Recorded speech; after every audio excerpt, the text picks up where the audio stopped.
40 years ago, we opened our doors with one mission in mind. We'll be right back with the top 10 songs of 1983. To sell quality American-made vehicles at a fair price. You have arrived. And we've loved every minute of the ride.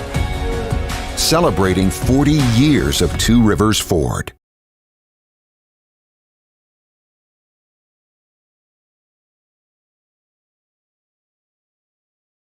As the Ravens have put him on the non-exclusive franchise tag, meaning that if nobody offers him more or offers him something, then Lamar Jackson will get $32 million to play next season. If another team offers Lamar Jackson something and he accepts, the Baltimore Ravens will actually get 2 first-round picks as compensation. The New York Jets are trying to talk to the Green Bay Packers for Aaron Rodgers. And just for kicks and giggles, apparently the city of Nashville thrown 2 birds up in the air heading southwest, and it's all directed directly at Houston because the Oilers' jerseys are coming back, and the Titans are expected to wear those in a single home game next season. For all your foundation repair and waterproofing needs, you need to visit USSTN.com.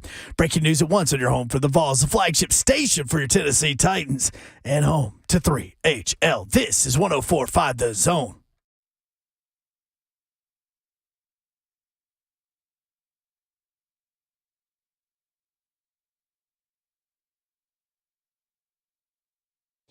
HL 104.5 The Zone. Brett Doherty with you Tuesday afternoon in the Music City. We were just talking about our conversation with Jim Nantz yesterday, and if you missed that, get that. He was phenomenal. Hunk's fault. One of the best storytellers in the history of storytellers. How's it my fault? Just hang on. We'll get there. This is why we were just talking about it. But get that done. Listen to the conversation with Jim Nantz yesterday. He called the listener line. Just we did not book that. Like, he just called. And it was fantastic. So where you get your podcasts, rate, review, subscribe, all those things. Why, Hunk, did we not play Tracy Wolfson to Jim Nantz saying, Tony? Because I wasn't 100% sure it was really him for like the first 15 minutes. No, I knew after the first 2. Well, I'm glad you guys did because I was over here sweating. I went in my little button to you and not on the air and go, that's him. I know, and listening back to it, because we all got to listen back to it during the after party because we replayed it. First 2 seconds in, you're going, okay, yep, I understand. That is Jim Nantz. From my angle. The voice of an angel. And the fact that I'd had. Somebody wrote that. I was terrified that somebody was about to, like, prank us. I wasn't 100% sure until the thing was done. Tony? Back in the day, somebody called Plaster and said that they were Michael McDonald, and he kind of went with it, and it wasn't Michael McDonald. No, that's so that stuff does happen. And the Howard Stern guys do that to people all the time. Prank call them? Oh, yeah. Like radio stations. Well, that's not very They nice. prank call. That ain't cool. Why would you prank call her? That is not cool at all. I've been the one that's done the prank calling before. Why would you do that, huh? Because we were actually, it was a radio stunt that we did in Huntsville where we put out a fake phone number saying that it was Ashton Kutcher's phone number. It's because Ashton Kutcher was starting a restaurant in Huntsville. And so we had all these people calling because we made it sound like it was Ashton Kutcher's voicemail. All right, here's a little assignment for you. Look in the box and see if you can find Austin. Put your name in the box. See if you can find Austin Huff being prank called by Doug Matthews. I don't know how it's going to be. They had a bunch of Doug Matthews like drops, like comments from him, just randomly taken out of his shows, and then they called Austin Huff in the control room and played them. And he responded to them thinking he was in a conversation with Doug Matthews. That's different. That's not really a prank. That's pretty good. It's funny. Yeah, that's good right there. I don't like the pranks. I like that. That's good. Don't call me acting like somebody. That ever happened to you? Yeah, man, that was weak. Coach Fitzgerald did it to me. Yeah, it is. That's why I was sitting back just wait. Like, I remember being at Coach Fitzgerald in them house. Yeah. Coach I was getting ready for the ABCD. I thought I was getting ready for the ABCD camp. They called me downstairs. It was in the morning, and they were like, somebody want to speak to you. So the guy get on the phone. Great voice. You know what I'm saying? How old were you at this point? I was point? about 14. Okay. That's mean. This was mean. So I'm on the phone, and it's going. He's like, man, you've been invited to the ABCD camp, the Adidas camp. I'm like, what? Hell yeah. Oh, man, let's go. You know, as my age, everything, birthday, this, that, and the other. Then at the end, this is where I should have known, but I didn't know. He asked me, okay, what size shoe you wear? I was like 14 or 13, whatever I was wearing. And he was like, okay, you want a pair of Adidas or you want some Jordans? I'm like, Jordans? Like, what you think I want? And he was like, okay, It's gotcha. an Adidas It's camp, an Adidas right? camp. Yeah. So You didn't after catch it? Nope. Man, my adrenaline pumping. I'm Adidas camp, ABCD camp at that time. Why'd Coach do that to you? I don't know. Coach Fitzgerald, call in and tell us why you did that to me. Trying to get your That's my attention man, for though. something else. Everybody bust out laughing after I got off the phone. I'm like, man, what's so funny? And it took a minute for me to be like, believe that it was a prank. I'm like, nah, there's no way. No way it was a prank. And they kept saying, he asked you, did you want Jordans for an Adidas camp? I'm like, yeah. Yeah, but you were a kid and you wanted that to happen. And so, I want like, some Jordans. You wanted to believe it all. Like, give me some Jordans. I don't care who and how I got to get the Jordans. Give me the Jordans. Cronky on YouTube, didn't Randy Moss call in one day? Oh, that's a see? totally different story. See, that's why I was cautious. The people in the Titans' offices thought that it was him. Oh, wow. Yeah, so that story It is sounded exactly like a him. guy called in named Woody, and it sounded exactly like Randy Moss, and he was complaining about Jeff Fisher. Yeah. And we all looked at each other like, that sounded like Randy Moss. So we played it back in the moment. We played it back a couple of different times, and people were calling in going, that's Randy Moss. That is Randy Moss. Next thing you know, it's on freaking the NFL Network. Really? It's on ESPN Sports Center. Everybody's playing this call. So, Like trying to decide if it's Randy Moss? yeah. And so they would all say, did Randy Moss call in local Nashville radio station? That's So funny. we heard that he did get called in on the carpet at the Titans, asking if he did that. Did anybody ever figure out if it was him or if it was anybody or who it was? I was told by somebody I know, and actually you know, that there actually is a Woody, and that was him. That it was not Randy? Yeah, but like Blaine to this day will tell you it was Randy Moss. Like Really? he's convinced it was Randy Moss. For Well, sure. it's That's such a a hard voice. distinct- Yeah. It's the accent. Yep. It's a distinct accent. Mhm. I kind of rag on you for your like country Yep. accent a Mhm. little bit. That's how Randy is. It's that distinct, See? and he talks like a certain speed. Yeah, and that's what I was going to say. When you get high, it's different. When low, Yep. like it's hard to, yeah. Hunk, while you're at it, I know you guys are in the Schaefer's in there now too. Hey, Shafe. I know you guys are looking for things, but might as well look for Woody also. Woody. Randy This Moss wa- call. So this is Oh, yeah, I know before where that I one's was. Yeah, this is before I was on the show, but Yeah, this I is a long remember time ago. listening to it because I was still covering the team and Randy Moss when he was playing with the Titans. That was when my dumb ass Dude. went on SportsCenter, and like Mike Hill called me. He's like, "Can you do SportsCenter?" Because Titans had just signed Randy Moss, so I go on SportsCenter, and it's Linda Cohn, and I'm like, I'm talking to Linda Cohn, and so my dumb ass goes, "Yep, Titans in the Super Bowl. Go ahead, mark it down." I That hadn't was been real. on SportsCenter since. Good job, yo. That was a good take right there, bro. That wasn't the year, was it? I would have rolled with you. No, instead they couldn't figure out a way to get Kenny Britt and Randy Moss on the field at the same time. That was the whole thing. back Because of then. injury. No, just because they played the same position. Then one of them did something off the field on Broadway. It wasn't smart. Oh, you remember all that. Hey, so the news today, Lamar Jackson, the Ravens used the Wait a minute. Who's talking right now? Is her name Dawn Davenport? Oh. Hello, Babsy. Yes, I'm in the building. You're properly in the building right there. I was just going to say, it is not Dawn Davenport. According to Jim Nance, it's Babs. Yes. According to Slay, it's a Y on the end. Babsy? That's right. Yes. So most of us had started calling her Babsy, actually. Yeah, Nance, if you missed it yesterday, he was addressing Dawn. He goes, Babs, Dawn, may I call you Babs? Dawn was like, yeah. I was like, sure, Jim. That would be great. And go, Jim. his name is Ron Here we Slay. go. Oh, it's SEC tournament time. It's right around the corner. Yep, it's here.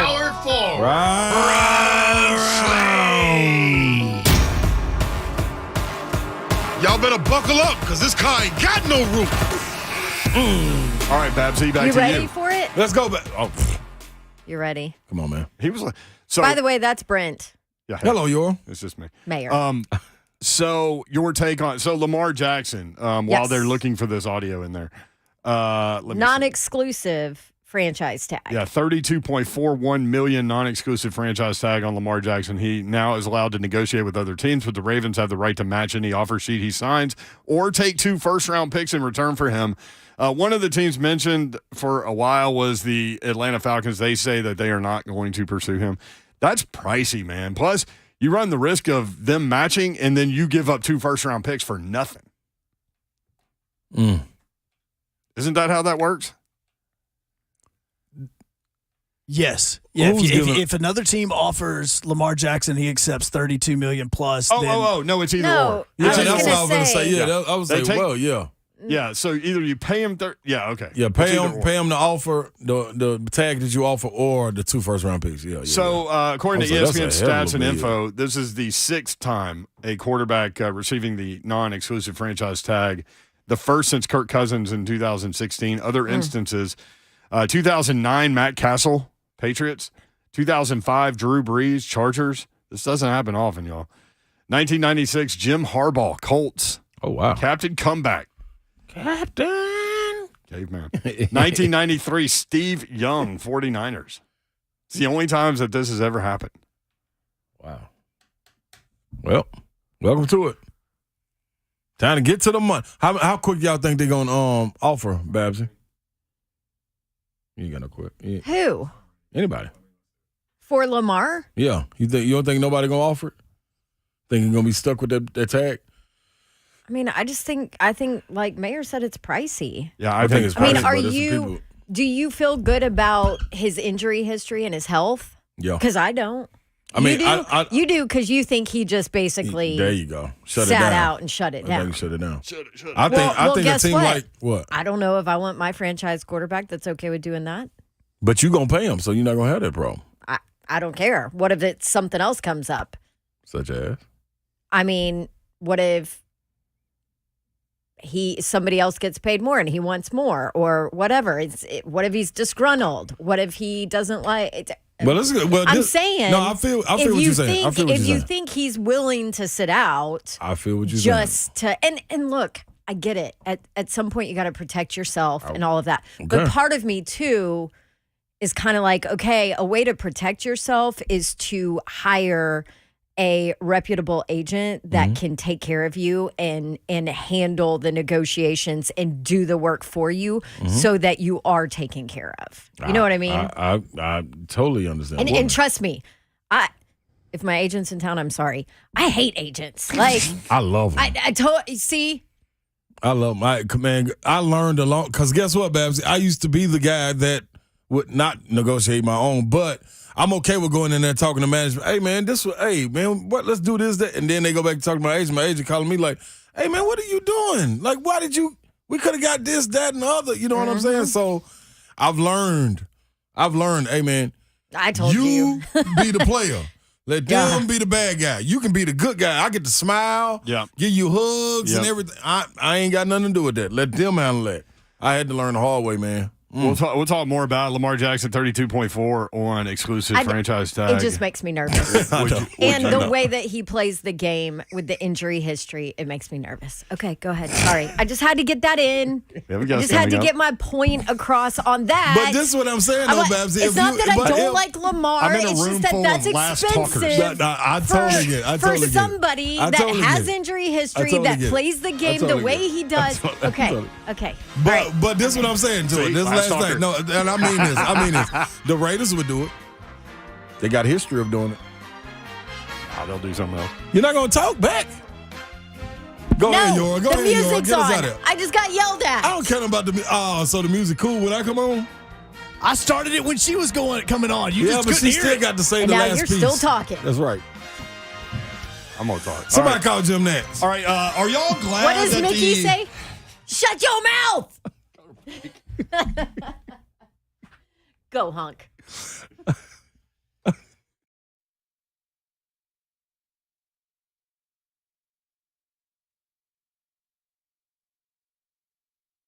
Go up to Dodge Chrysler Jeep Ram. That's where you need to go to get that next new vehicle, new car, truck, SUV, Jeep, pre-owned, whatever you need. They're going to be able to help you. You can check out the entire inventory online. GuptonMotors.com is the website, and they are ready for you. They simply want one thing, you and the vehicle that's right for you, and that's what will happen when you go see my friends at Gupton Dodge Chrysler Jeep Ram. 24 West, exit 35. That's about 9 miles outside the city. And then it's a straight shot into Springfield, about 30 minutes from downtown Nashville. 3450 Tom Austin Highway is the address, and they're going to hook you up, get you in the vehicle that's right for you. That's the goal. That's what will happen when you go see my friends at Gupton Dodge Chrysler Jeep Ram. Go take your test drive, and they will help make the numbers work, and it'll be that easy. And get online, check out what they got going on, GuptonMotors.com. Again, 3450 Tom Austin Highway. That's Gupton Dodge Chrysler Jeep Ram. Hey, everybody. Spring Hill Heating and Cooling. That is who we're going to talk to you about today because we like to be cool when it's hot and warm when it's cold. And they can do all of that. That's Maybe right, you need to go ahead and book your spring tune-up for your air conditioning unit. Now's the time. And through the month of March, Spring Hill Heating and Cooling has you covered. Get your AC tuned up for just $79, and you can get the fall tune-up for free on top of that. How about it? Sorry, Babsy. I was just trying to kill a gnat. I was the gnat. Did you know that if you need a new unit, they got you covered? Get in, get it done right now, Babsy. Get 18 months of no payments. You heard us right. No payments. And if you buy a new unit today, you won't have to pay until when, Babsy? August of 2024. It's 2 Nashville summers, 2 hot Nashville summers. You need to be cool. Spring Hill Heating and Cooling, that's who will take care of you. Yes, that's a no-brainer. Spring Hill Heating and Cooling, the heating and cooling company that can take care of all of your HVAC needs. You've heard us talk about Kevin. It's Kevin and his whole family that runs this business. Customer service important to them. They will take care of you. SpringHillAC.com. Slay. Call them.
So when I lived in Houston in the 3rd, 4th, and 5th grade, this was it. Love you, Blue Oilers. This is terrible. It's terrible. Yeah. But it was so great in the 80s. Houston Oilers. So the Titans are going to be wearing the throwback, the Oilers throwback this year. I'm so excited about Me this. too. Yeah, I mean, buddy. the beautifulness. Oh, Can I say this? That's going to be one of the first jerseys I'm going to buy. what? You're going to buy a jersey? Yep. I'm buying one of them. You're kind of an anti-jersey guy, aren't you? Yeah. No, I just don't feel like why would I have to buy one? But you would buy you'll this. just take one. Oh, somebody should give me one. Love you, Blue. That's what it is. Love you, Blue. Yeah. I was going to say, what's the helmet? I don't know. Gotta be the Oiler. Are you Well, saying it's gonna be the Yeah, oil yeah, derrick. but I didn't know. the blue helmet or the white one? It better not be the blue helmet. The thing was ugly. Nah, I the have one powder of blue. those. How though. dare you? The one that they wore How like in 09, dare you? that uniform was bad. Joe Honk. Compared to what they could have worn. Joe Honk. Junk. Joe. I already had somebody call in Junk. tell me to give me a throat lozenge because my voice sounds horrible. So I Junk. can't say anything worse. The best thing I ever read by one of our listeners about your voice is that it sounds like you ate broken glass. Dang. That's basically what this guy just said when he called in a second ago. He's like, give that guy a throat lozenge and tell him to shut up. And then he hung up? Yeah. Oh, that was real. It looks like it's going to be the white helmet with the blue oil derrick. I like that one. Okay. Yeah. I like that. But you're right, and so I have one of those blue ones that they wore in the was it the Hall of Fame game? It was the 09 season because Yeah. that was the AFC anniversary. And they wore it through the season because that's also, I believe, the uniform they wore when they got smoked by the Patriots. Okay. Houston people are not happy about this. Why though? No, we're gonna hook in with You're Sean a Pendergast. Houston person. Yeah, I mean, Yeah, but I he's say you are, but you're transplanted, really though. not. But I yeah. spent He's more three of years. a- I spent yeah. 3 of my 49 years there, but Yeah. they were impressionable years 49. though. Dang, Mayor. Yeah. So this blue helmet that I have, thanks, Babs. This blue helmet that I have with the oil derrick, it has the 9 sticker on it because Steve McNair had died that summer, Oh, that July 4th. yeah. They ought to put it why back on it. That helmet is special to me. They ought to put those back on it. But yeah, so I think most people I was texting with Sean Pendergast with 610 radio in Houston, and we have him on from time to time to talk about Houston things. But and he's going to hop on here in a minute. He's just a little bit busy right now, but he was asking what the people in Nashville thought about it, and I said we were going to bring it up yesterday, but we kind of got busy with the Derrick Henry's on the market, which now there's a report that he's not. So there's that. Hey. And so I was like, Drama. we'll throw it out there for today and see what the view is. But like you guys listening to us right now in Nashville, what do you think about the Titans wearing the Oilers throwback? Because to me in Houston, he said that everybody's pissed off down there, and I'm like, well, I get like on the surface why you would be upset because you lost your franchise and Bud Adams just left and all those things, but you have a franchise now. Right? Like you're the Texans. Move on. Like KHOU in Houston wrote this. The Tennessee Titans are planning to do the unthinkable. What? Wearing the Wearing the throwbacks. throwbacks. Why is that That is what the unthinkable? entire they- article's about. So they believe, I guess, that the old Oilers uniforms belong to the city, not the franchise. I don't belong to no city. You don't belong to your city. So no. So the game that they're going to wear them for is Got to be the Texans. It has to be, right? Please. And it's do it still down to now. be determined, but it has to be. Wear them down on the there. road. No, you got to wear them at home. So you can sell jerseys. and all Both that stuff. times. Do it every twice? every time you play to Houston, where the road was down there and the home was up, you talking about piss them I off. love it. Yeah, man, what? Y'all jerseys? These y'all jerseys? Take them. Come take them. Come take them, these your jerseys. I love to see that. I don't know what this team's going to look like next year. I don't know if you want to say They that. still got Vrabel. Vrabel will fight all of them. You're right. Fight That's all true. 53. So That's true. Hey, before we get too deep into this, multiple people on the chat want to hear that Randy Moss call. And I know like a lot of time has gone by, so a lot of people don't even know the history of this. But anyway, a guy called in as Woody. The Titans had lost a bunch of games, and he was complaining about Jeff Fisher and the job he was doing. And it sounded like Randy Moss to us in the moment.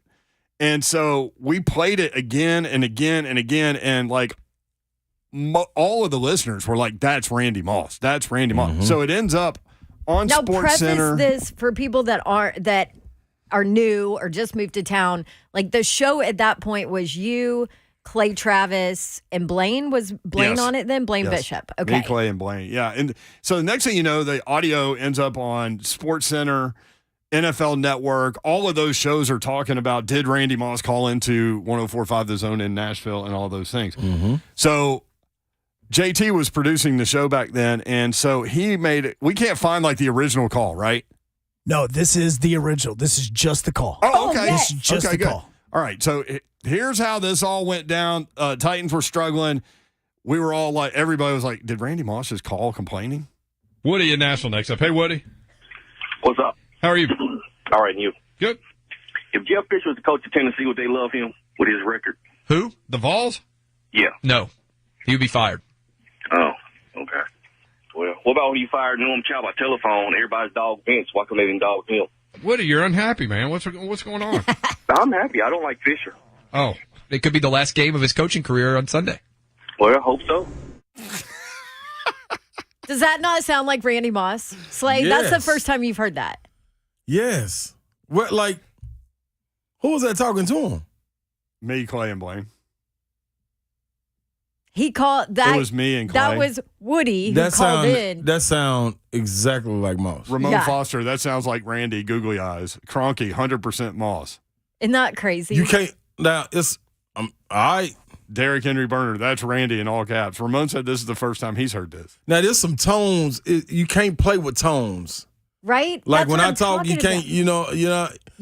I got to. You're hard to imitate. He is You too, feel I me? think. Yes, Yeah, and that's what I'm so is Randy saying. Like, Moss. yeah, There's like- it's like it's almost like a Southern accent, but Yeah. it's the higher pitch where you go with the Southern accent. Yes, you can't. I don't know about that. Might be Moss right there. Can we get him one more? Can you understand why he got called into the carpet and With- why all these NFL shows nationally went with this? Without question. All right, Without question. So do you? He's got the compilation now. So JT produced this up and put it on YouTube, and what 100,000 views, something like that. Lucas Panzica said that's Randy Moss. Yeah, we're really close to about 100,000 if you All look it right, up. so JT put together some of that call with some of the things that Randy Moss has said and came up with this compilation to kind of compare and contrast. Woody in Nashville next up. Hey, Woody. What's up? How are you? All right, and you? Good.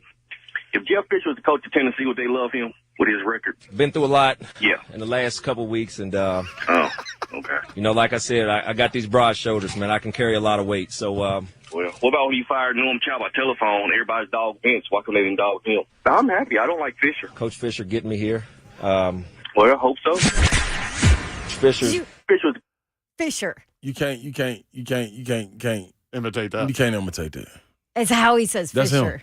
That I think you got to show me Woody. Your voice and your accent is a good comparison because, like Frank Caliendo, who can do any voice, Right. we've had him on the show a million times. He came and did it live several times, and he was like, we were like, can you do Ron Slay's voice? And he's like, man, I've been thinking about it, but I just can't.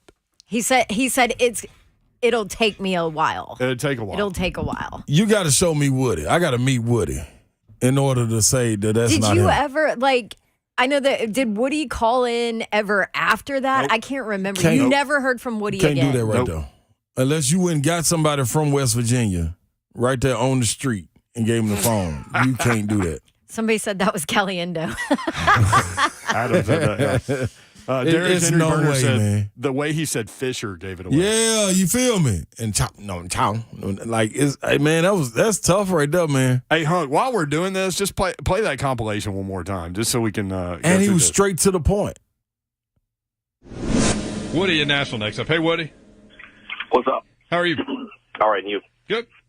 If Jeff Fisher was the coach of Tennessee, would they love him with his record? been through a lot Yeah. in the last couple weeks, and Oh, okay. like I said, I got these broad shoulders, man. I can carry a lot of weight. So, Well, what about when you fired Norm Chow by telephone? Everybody's dog Vince. Why couldn't they didn't dog him? I'm happy. I don't like Fisher. Coach Fisher getting me here. The Fisher's Well, I hope identical. so. Fisher's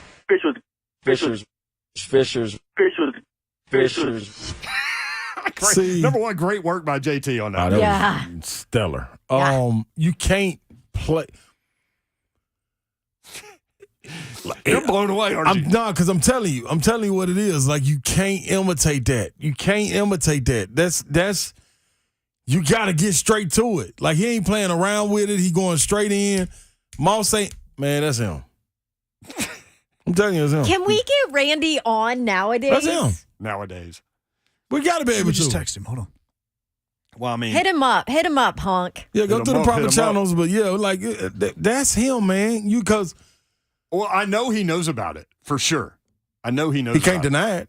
Well, Did he deny it? because he I got think he would called wanna in and come was out. asked if Yeah. that was him. Well, according to multiple people. Did he ever deny it? Allegedly. No. You can't Well, play with that. Yeah, Nobody- he I don't denied think- it to the Titans, from what I was told. Yeah, of course. He's supposed to. Yeah. I would have, too. But That see, wasn't really me. man, It sounded like so me, but it wasn't funny. me. Yeah, that ain't me. Like, That's so good. He did not play. He did not miss work. What had happened to make him call in like that? That's what I want to know. Because those are the man, when you talking and you can sneak a stutter in there, you ain't practiced that or nothing. You feel what I'm saying? Like, you got to practice to play with somebody's voice. When you sneak a stutter in there, that's the person. I don't remember what had happened. I just know that Tennessee, like when he mentioned Tennessee, he was talking about the Vols, and they had either fired a coach or were bad. And that's why he was like, do you think if Jeff Fisher was coach of Tennessee that he would be fired? And that's why Clay said 100% yes. Wow, man. And so he was like, well, so why is he not being fired from the Titans? Because they were struggling. No, they. So the show started in 2010, so maybe it was that year. That's I Maybe was it was going to say, 11. I was trying to It was a remember while what ago. year. That's Yeah, Moss. 2010 is when he came in, tried to play, and it didn't go well. Well, it's So Randy there you Moss. go. Randy But Moss then- called the show. Where'd he go afterwards? But anyway, he so was still successful afterwards. we played that to kind of let you back into what was going on when Jim Nance called us on the listener line, and we were trying San to figure out Francisco. real quick He had a good year, though, too. if it was really Jim Nance, because that had happened on our show. And we were like, was that Randy Moss? All right, Oilers uniforms. Yeah, you guys in? 2010. He was only here for a year. You guys in? to I'm the all in. Titans wearing the Oilers throwback? I definitely am. Growing up Injected an Oilers in my fan. veins. Like anything I buy Titans, I try to buy in that Love You Blue color. What Love it. franchise was it? Houston Oilers, correct? Yeah. Did they come here to Nashville? Yeah. To Tennessee? Bud Yeah. Adams You were left in Houston. Italy during this whole time. To No, answer no. for you, Slay, No, Derrick Henry and Eddie George were facing and trying to beat Earl Campbell's records. No, that ain't what I'm saying. That's what I'm saying. They're all the same franchise. It's the same franchise. That's what I'm trying to tell the Houstonians, not me. I was here. Like, I know. Oh, that's what you're pointing out. Yeah. So how do you think you Right. should get them? So Some of them are just mad that Bud Adams. you just have a nothing new, left still. and I'm asking that, was it a new franchise that went to Houston? Is that a new franchise? Yes. So guess what? That's y'all team. That's what Go I say. find some Texans gear to wear. Like, what? See, no one could imitate that voice right there. Nope. Why would he want that? Why would they want that? Let's see what the Titans fans think about it. Joey, next up on 3HL. Joey, what's up? What's up, Baz? Stray Dog Mayor. What up, man? So I'm all in for this, even though I can't see. Like I was telling Hunk, that I remember back in my teenage years and before I lost my vision, I would go back and watch those old Oilers. I'd find clips on YouTube of the old Oilers with, that Love You Blue era. Yeah. Warren Moon, Campbell, and all them. Yeah. Dude, so I'm excited. And, a couple years ago, it kind of really got underneath my skin and irked my nerves when they tried to when they put Hopkins in the Oilers and Oilers were trying to, the Texans were trying to, take that away from us, man. Y'all let the team go. They moved here because y'all hated Bud. Drop it. Leave it alone. They're Tennessee's team now. Mm-hmm. We are, they're our history. Y'all don't have – Houston has no history, new team with the Oilers. So just leave it alone and quit your bitching. Y'all have a good one. Good to hear from you, Joey, man. There you go, Joey. It's been a while. Yeah. I'm here for that, Joy. So, to me, those Oilers uniforms are some of the best sports uniforms ever, and they just disappeared, and that sucks to me. It's like Mickey always points out to the Kelly Green Eagles. That's another one. Oh, Kelly Green beautiful. Eagles. Yes. And Look at whenever the we go to lime like Army green. Navy, when you see the stores around there, like they always have all the Eagles gear, and Yeah. they've got Like the Mike old Quick. school. Just look up Mike Quick, and you'll see that uniform. Quick. It's really pretty. Let me look that up right now. Ron Jaworski, Wilbert Montgomery. That team was awesome. Hello, Mike Quick. 615-737. Speaking of Mike, we'll go to Mike in the Borough quick. Mike, what's up? What's up? So I don't like it, man. I don't like it that we're not the Oilers, we're the Titans, right? Mm-hmm. And the time when they got smoked 59-0 by the Patriots when they wore them. I don't like it. Oh God! But tried to the forget fact that game, everybody Mike. in Houston's pissed off about it. Well, then that makes it okay. So yeah, let's wear. Okay. If everybody, He just talked himself into it by the end of that call. Yeah, that was Oh, good. we right can there. piss off Houston? Yeah, Let's go. do it. Yeah, I'm with that too, All bro. in. That's what I'm talking about. Yeah, Yeah. funny. so Sean Pendergast is going to come on at 3:45, and he'll let you know how badly the people in Houston hate this idea. I'm loving it even more. Right? Like, we ain't got time to be, listen, we don't got time to be coddling y'all, man.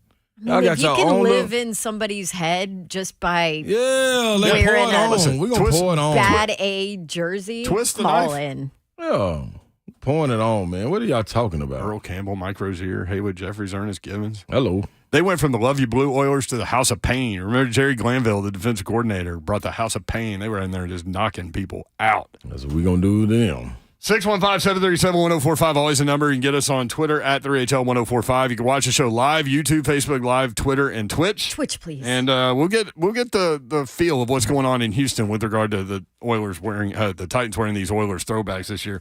Next, 1045 The Zone.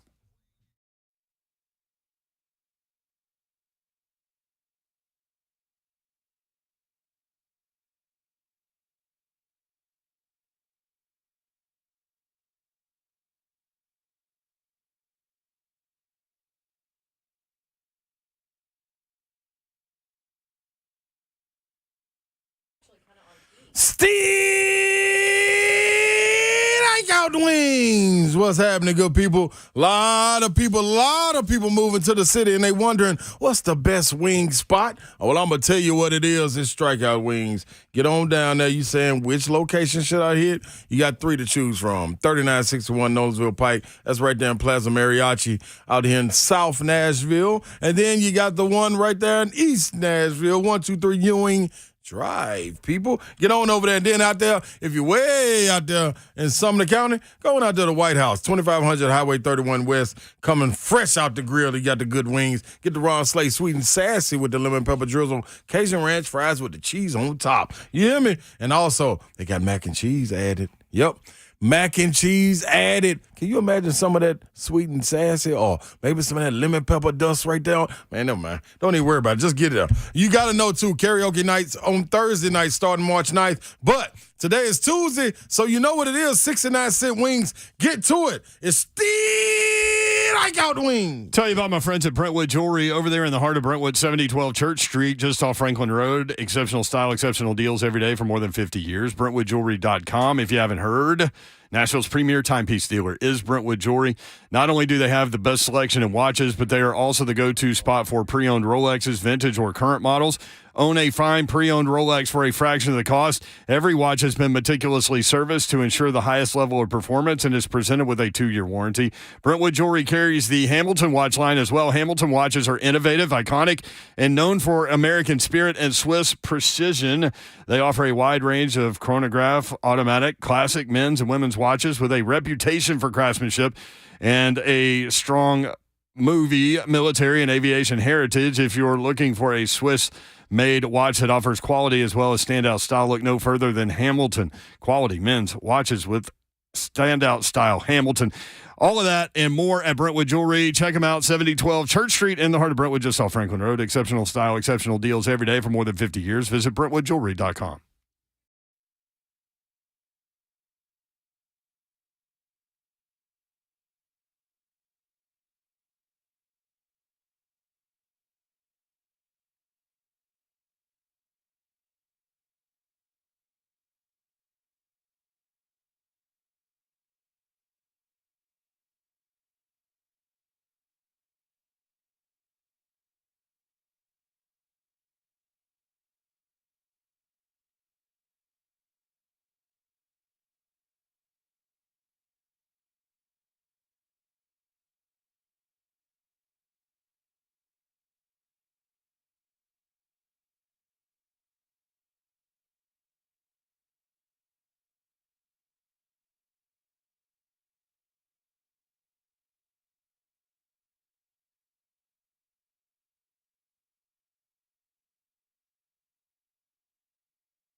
3HL 104.5 The Zone. Brent Doherty, Don Davenport, Ron Slay, producer Joe Hunk. Let's go down to Houston. Sean Pendergast joins us from Sports Radio 610 in Houston. Does mornings there. Sean, what's up? How are you? Hey, what's going on? How we doing? Well, so you asked me today, you texted and asked, what do the people in Nashville think about the Titans wearing the Oilers throwback? And I think most people in Nashville think it's cool. We had one guy call in and said that he didn't really like it, but then while talking, he figured that it might be like a knife twisting into Houston fans. So then he convinced himself that he does like it. What do the people in Houston think, Sean? I went to the most scientific place that I could possibly go to get the data on this, Brent. And of course, that would be a Twitter poll. And I said, how do this, and I said, this is for Houstonians. Because, of course, everybody respects the rules on Twitter, and if they weren't from Houston, I'm sure they didn't vote. But most of my following is from Houston, so I think it's a fairly decent kind of, I think it's a decent cross-section of how the people here feel. I had three choices. I'm pissed off, I think it's pretty cool, and then I really don't care. Pissed off is ahead of everything else. Pissed off is at like 55% last I looked. Yeah. Don't care was a clear number two at like 40%, and then only like 5% of the people here think it's cool that's going to happen. It's an emotional thing, man. It's kind of ripping open some wounds that have been. It feels like the Titans have had this weapon that they've been waiting to wield against Houston, and they've waited 2 decades to do it, and now is the time. I mean, they have to wear them in that game, right? Yeah. It's funny. I'm a huge professional wrestling fan, so I'm into any storylines that drive emotion. And I've been saying for years that if the Titans want to go full heel, they need to wear the Oiler uniforms at NRG Stadium and come out of the tunnel in the Oiler uniforms here in Houston. Now that would be a story. So I've been wanting this for a while. And look. Here's the thing. These two teams, I don't think are going to be very good this year. I think the arrow's pointed up for the Texans with DeMeco Ryans as the coach, and they're going to draft a quarterback. Yeah. It feels, you guys know better than I do, it feels like the arrow's pointed down in Nashville right now. It feels like it. So this, I don't want to overstep. No. We're trying. No, you're not overstepping. We're literally debating which word to use. Rebuild. Retool. Okay. Stepping in the right direction. We're trying to define what it is. Okay, gotcha. Okay, good. So I'm in the right ballpark. These two teams played in Nashville in Week 16 last year. Like, if they play in Week 16 again this year, this uniform storyline might be the only thing that's propping this game up. You know what I mean? So I think I think I like it because it adds some juice to the game, but I could see where Houstonians, I moved here in 94, so I literally moved here like a year before Bud Adams decided to move the team. So I don't have the sweat equity and the Love You Blue days and Earl Campbell and Warren Moon and everybody else. But man, people here they are fired up about it, I tell you. Well, it's interesting, too, going back to your poll. So the people that are really fired up about the Titans wearing the Oilers throwbacks are probably like the older fans in Houston that remember Bud Adams picking up and leaving, right? Yeah. And so no the doubt. people that don't care are probably younger people that weren't there for the Oilers. I don't know. I'm just trying to guess on that. Yeah, I had a lot of replies to the Twitter poll like that. Like, I'd love to see people saying I'd love to see like what the age cross section is, and people who voted what. Yeah, because I think that's probably pretty spot on. The longer you're here, the longer you rooted for the team, the more it probably feels like as you guys said, the knife twisting in between your rib cage. Sean, do you want to hear what a couple of Titans fans think while we're doing this? I'd love to. Yeah, right. For sure. I think we've got new phones, a new studio, new phone system. We got three-way. Yeah. So we've got Sean Pendergast on from Sports Radio 610 in Houston. He says people are fired up about the Titans wearing Oilers throwbacks next year. Jansen next up. Jansen, what do you think? Oh, I'm all for it. Years ago, I was an older fan. Then, of course, I came to Tennessee and all that. But one of my questions is, what would the Baltimore Ravens wear if everyone go completely retro jersey? Would they wear the Cleveland Browns or the Baltimore Colts? Colts, yeah. Thank you, Jason. Well, this was I'm glad he asked that question. This was a big topic on our show today because we got asked the same thing. Like, why does Cleveland get all their stuff and we don't get to keep Oilers stuff? You know what I mean? Like Cleveland, they left to go to Baltimore, and when they got a new team, it was the Browns all over again. It was just like it was like the Browns had been like frozen like Han Solo for like 3 years, and then they melted nobody and wants they came that back crap. out, Exactly. and they were still the Browns. No, but people are really true.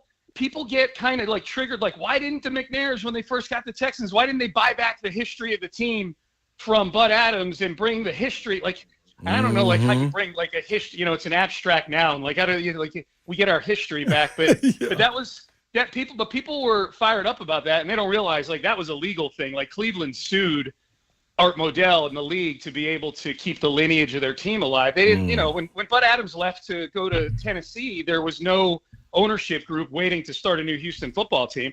We were just sitting here rooting for the Astros instead. So so that's that. But we got a lot of that today. Like, why does Cleveland get to keep their name and their history and everything? That's funny.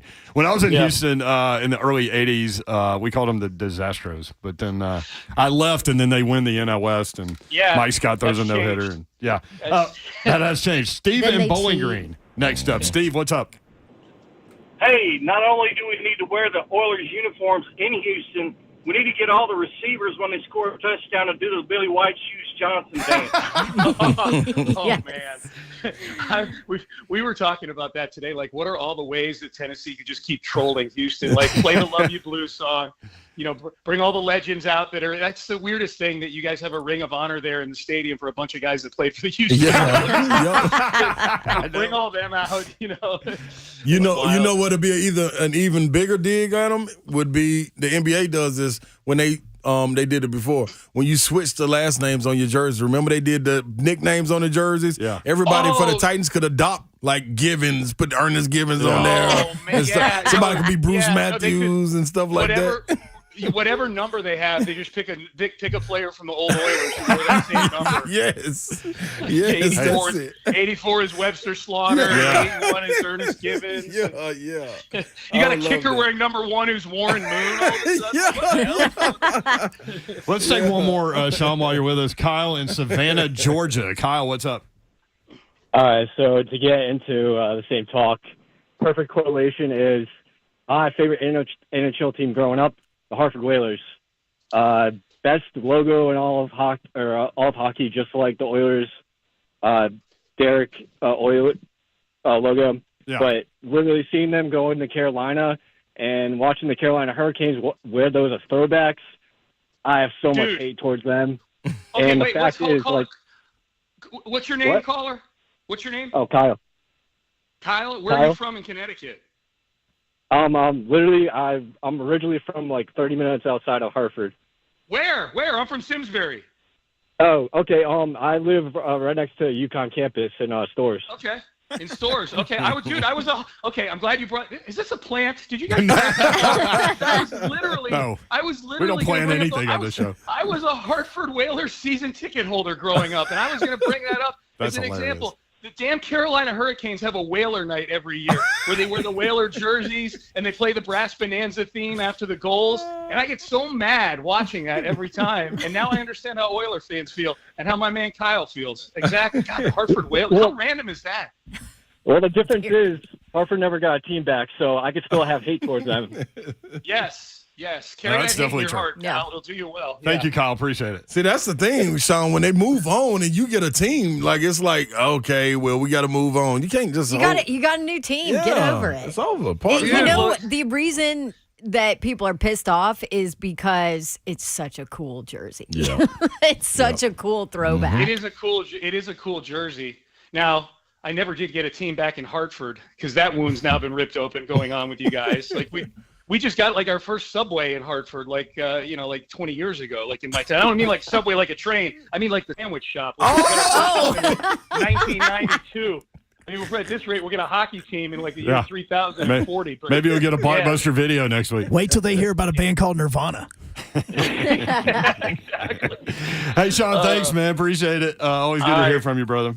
Yeah, you too. Thanks for having me on, guys. All right, brother. At Sean T. Pendergast for all Houston things. Love that dude. All right, when we come back, Jim Wyatt, we'll get his take on it. He threw this out there in the mailbag. I think he was the first one to kind of say it is happening. Jay Wyatt Sports on Twitter. Yep. Jim Wyatt next on 3HL.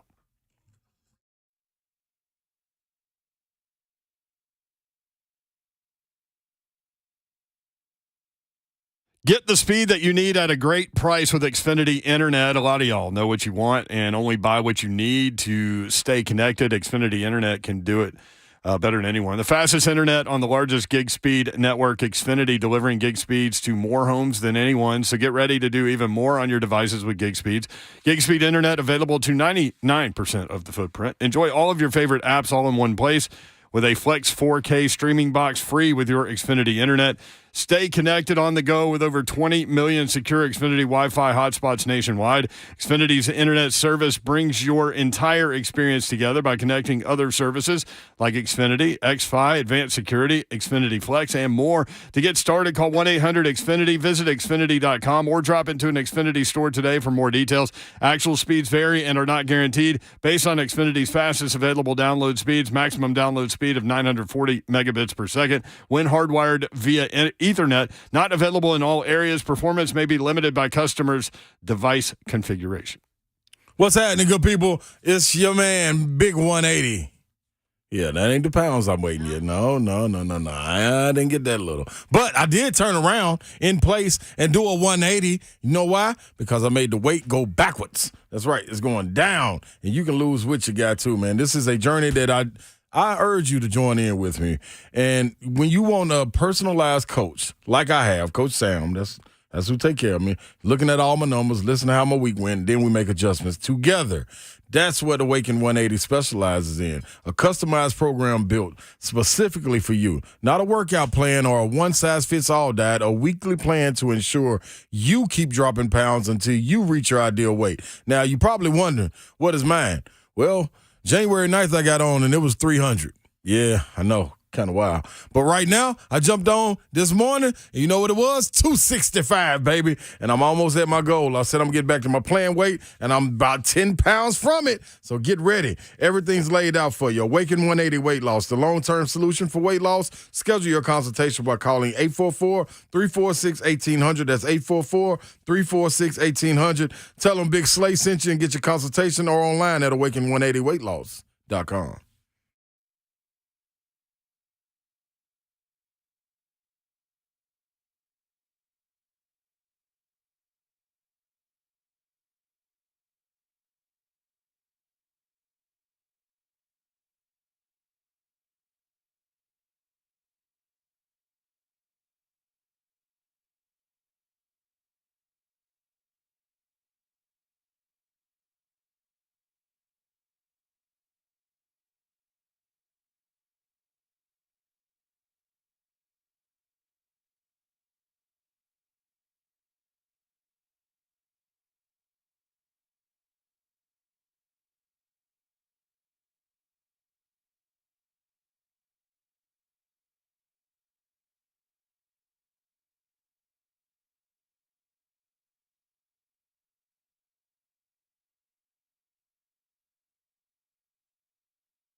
Good afternoon from the Superbook.com sports desk. I'm Joe Hunt. Coming up tonight, you got the Grizz on the West Coast taking on the Lakers. You can watch that game at 9 p.m. on TNT. But around the NFL, tons of news. The Baltimore Ravens have thrown the franchise tag on Lamar Jackson. Now, it's the non-exclusive tag, so he can negotiate with other teams. Now, if he does sign with another team, the Baltimore Ravens will receive 2 first-round compensation draft picks. The New York Jets are talking with the Green Bay Packers about a potential trade for Aaron Rodgers. And if you're keeping up with which offensive linemen are being let go by which teams, that would mean Donovan Smith from the Tampa Bay Bucks, their left tackle that started last season, is no longer with the team. And just for kicks and giggles, apparently the entire city of Nashville, we're throwing the double birds to the southwest, and that would be towards Houston, because the Titans have announced, at least Jim Wyatt, the man coming up here in just a few seconds, has announced that the Titans will be wearing the Houston Oiler uniforms for one game next season. For all your foundation repair and waterproofing needs, you need to visit USSTN.com.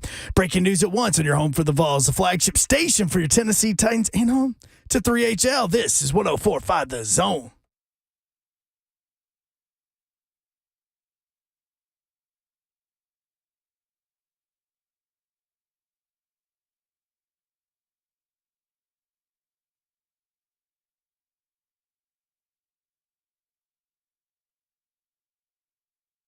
HL 104.5 The Zone. What up, Nashville? Brent Doherty with you on a beautiful day in the Music City. Happy Tuesday to you. Brent Doherty, Don Davenport, and Ron Slay. We'll get to the intros a little bit later because we've got Jim Wyatt on the line with us to start this hour. Jimmy, what's up? How are you?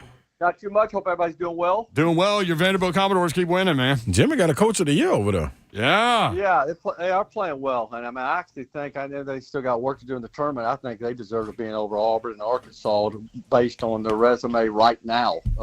Look at what those teams did compared to what Vanderbilt has done and the teams they've won. And Vanderbilt finished with 11 wins in the conference. Those teams finished with 8. Vanderbilt beat them both.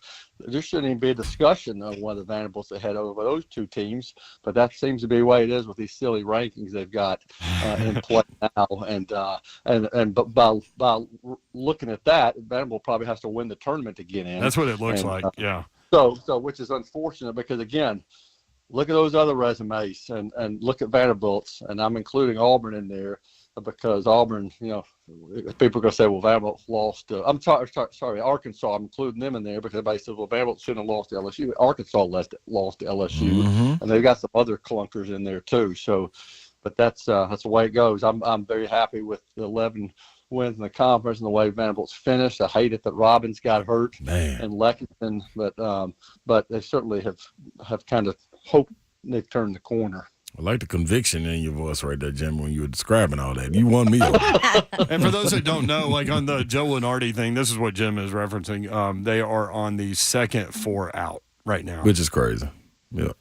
Absolutely. So we'll see what happens. All right, Titans wearing Oilers throwbacks. What's been the response for you? What's funny about this is that this is not new. I mean, this is I've probably written this. I've mentioned it periodically in the mailbag because I get questions about it so often that I feel like every couple of months I need to let another one of those in there. I need to say what I continue to say is that the plan is for the team to wear the throwbacks in 2023. That's always been the plan. Yeah. Nothing has changed. And then people have asked me what game. I thought, well, the Houston Texans game makes the most sense. And for some reason, it's taken off this time. I noticed PFT picked it up. I noticed people in Houston have been writing it. But this is no different than probably the other half dozen times that I've mentioned that in there over the last year. But it's just for some reason it's taken off this time. So, I have not announced anything when it's time for the team to wear the throwbacks that Amy Adams Strunk and the team will announce it. I'm just kind of saying, hey, if you look at the question, I just kind of say, hey, nothing's changed from before. Yeah. The plan is to still wear the uniforms in 2023. The game makes the most sense of the Houston Texans game, and got in and out, and it's blown up for some reason. But that is the plan. It has been the plan, and I think that's the way it's going to end up playing out. Yeah, we addressed it here just like you did when the league set forth the ability for teams to wear that throwback thing. And because when that happened, everyone was like, oh, they're going to wear the Oilers throwbacks last year. This was for 2022. And we and you and no, look toward 2023. And so you're right. I mean, nothing's changed. But it is funny how it took off. And really, it was like, I mean, last year at the owners' meetings, I remember I got a quote, wrote something last March and talked to Amy Adams Strunk about it. She gave me a quote about that's a plan. She wants to keep the, history alive and wrote that story back then. And the it was, I think that was also in a mailbag, and I had the Houston Oilers uniforms at the front of it. That was last March. And here we are a year later, and it's being talked about, which is good. I mean, I think it's one of those topics that people, it stirs up emotions, especially down in Houston, because, they consider the Oilers part of their history while also turning their back on that team. Yeah, they want to have two teams. Yeah, both they ways. don't have the best of both worlds there. They want to claim them, but they don't want to do anything for them. Yeah, Exactly. So we talked with Sean Pendergast, who does radio down there. He does mornings on SportsRadio 610 in Houston. He said people are fired up down there, man. So what's been the reaction to you, like, to when you mentioned that story? Most Titans fans for that think it's cool. Yeah, I think so. I mean, I found, and you guys, know the history of this franchise and know how passionate some fans are down there. Every time I go to Houston, every time the Titans go to Houston, they've got the Houston, the Tennessee Titans fan in Houston is one of the biggest fan clubs that the team has, and because you've got so many people that are rooted in Houston Oilers history and then continued to follow and support the team when it moved to Nashville. So those people are fired up about it, and there's people down there that will support the Oilers and they're greats, no matter what they do. So I think Amy Adams Strunk realizes how passionate those fans are about it. She wants to do something for them. But on the flip side of that, you've got people who are hardcore Texans fans, and people in that city who were upset when the team left. They hate this, but they can't do it because they're not, the Oilers are not a part of the Texans' history. So I think I always get a lot of responses and a lot of comments anytime this comes up. Jim, I always wonder if when you reach your hand in your mailbag, do you just go straight in or do you go to the bottom and like wash your hand, like wax on, wax off your hand to see what you can grab? And if you did you ever run into any letter that said something about like erasing your social media content or not following a team? Did you find any letters with the guidelines talking about that? Yeah, that has not come up, although that has become a popular thing to do for athletes, and that's another thing that people love to talk about when a lot of times maybe it's a whole lot of nothing. Yeah. We'll see. I mean, I talked to Jeffrey Simmons at the Pro Bowl last month, and he had great things to say about Rand and had great things to say about the organization. And every time I've talked to Rand, whether it was at the Senior Bowl or whether it was at the Combine recently, he has raved about Jeffrey Simmons. So I don't know that there has been anything that has gotten these two off track. I know that there's plenty of time to get a deal done. I know sometimes you see guys will scrub, the team from their social media accounts, and then sometimes that deal that doesn't end up being a happy ending. But a lot of times that happens, and it just turns out to be a bump in the road, and all things end up being okay. I feel like I always have to remind people of this. And, of course, this is not how anybody wants it to happen, but Jeffrey Simmons is under contract through 2023. You could keep him on the franchise tag in 2024 and keep him on the franchise tag in 2025 if you wanted to. The Titans could keep him for 3 more years without giving him a long-term deal. But obviously, the best-case scenario for all parties is to get that deal done. You would probably end up saving yourself some money, certainly on the early part of those deals, by doing it because you can prorate the bonus. And, of course, the Titans want to keep one of the best players on the team. And Jeffrey said he wants to be here. So we'll see how it ends up getting worked out. But that's always interesting when something like that becomes a big story. Jim Wyatt with us, TennesseeTitans.com for all your Titans content at J. Wyatt Sports. So Derrick Henry, his name has been out there the last couple of days, and I noticed Blaine and Mickey posted a proposed trade, third-round pick to the Dolphins. Like, I guess this goes back to what we said initially when Rand Carthon got the job. Everything's on the table, I would imagine. How much fire is there to the smoke? I think that kind of remains to be seen, but I think that it's funny compensation. He's mentioned the mailbag. Somebody else pitched in there. Hey, how about trading Derrick for Lamar Jackson and Devin Duvernay, the receiver from the Ravens? Like you're going to get that kind of exchange for a running back, which is not realistic. I mean, you look at what the trade compensation was for McCaffrey, and that's kind of, and maybe not even that much. If that's what you're looking for in return, I think the Titans, anytime you have a player like that, you got to consider everything. And I don't know what teams are offering. I don't know how serious talks have been. I don't get the sense that they're actively trying to move them. But I think, again, when you got a new GM and teams talking, and I think you have to listen to everything. That's probably for Derrick Henry. That's for Ryan Tannehill. That's for anybody. So I don't know how much smoke or how much fire there is to the smoke, if there's any. I just know it's March, and that's when these kind of things get stirred up. That's definitely true. At J. Wyatt Sports, TennesseeTitans.com. Thank you, Jimmy. Okay, y'all have a good one. Thank you. All right. When we come back, Greg Cosell, the best film evaluator in football, going to go through some of what he saw at the Combine, and we really need to talk about the ridiculous numbers that Anthony Richardson put up. Insane. No, we really need to talk about what his film shows in depth. Because Right? Because the measurables are holy moly. Right. So you contrast and compare the measurables with what Greg sees on tape on a lot of these guys. That's what we'll do when we come back. Stay tuned. 3HL 104.5 The Zone.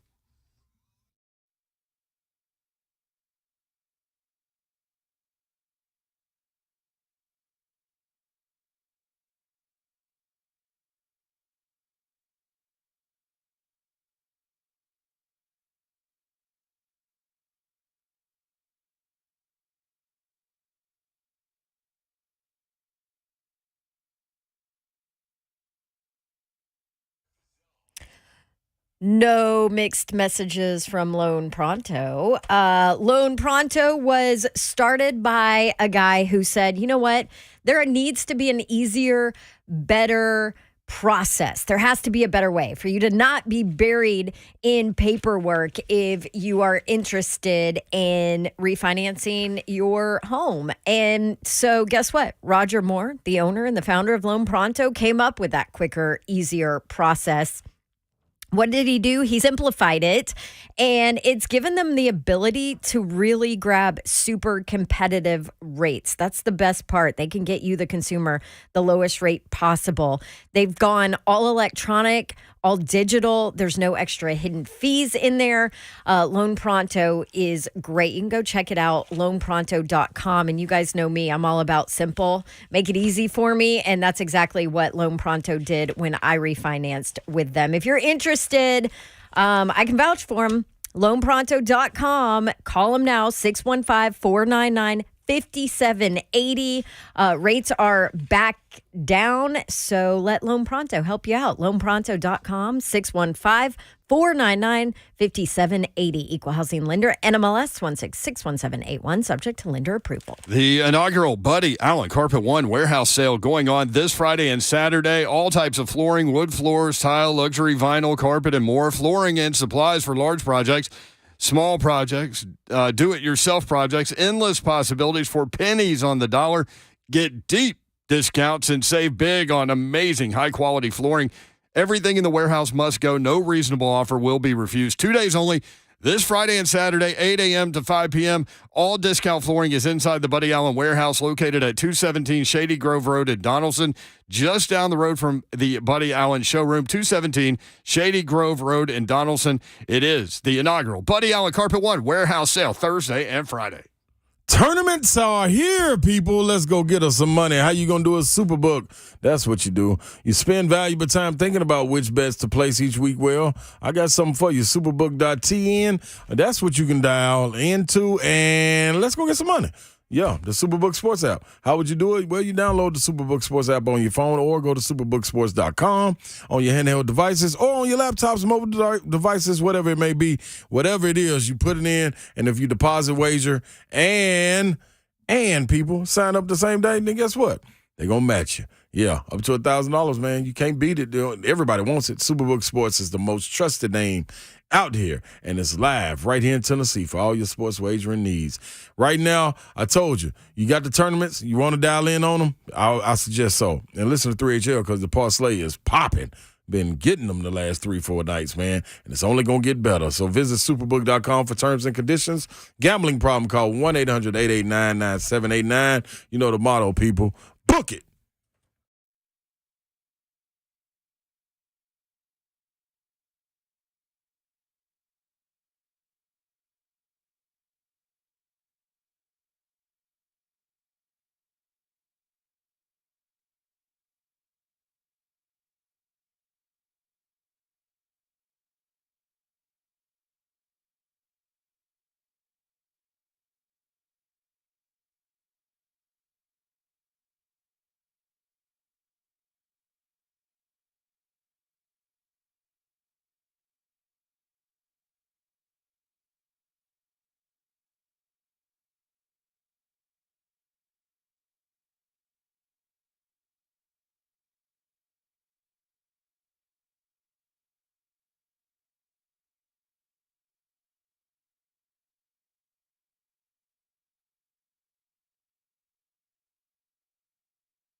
Jim Nance listens to 3HL. Ladies and gentlemen, boys and girls, if you're tuning in to 3HL right now, we have the one, the only, the legendary man himself, Mr. Masters, Jim Nance is on the line.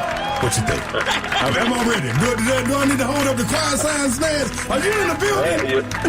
You sound like you're ready to start calling some action there. I thought you're about to give me, and now McElroy for birdie and a round of 67. Today, starting at 3 on 104.5 The Zone.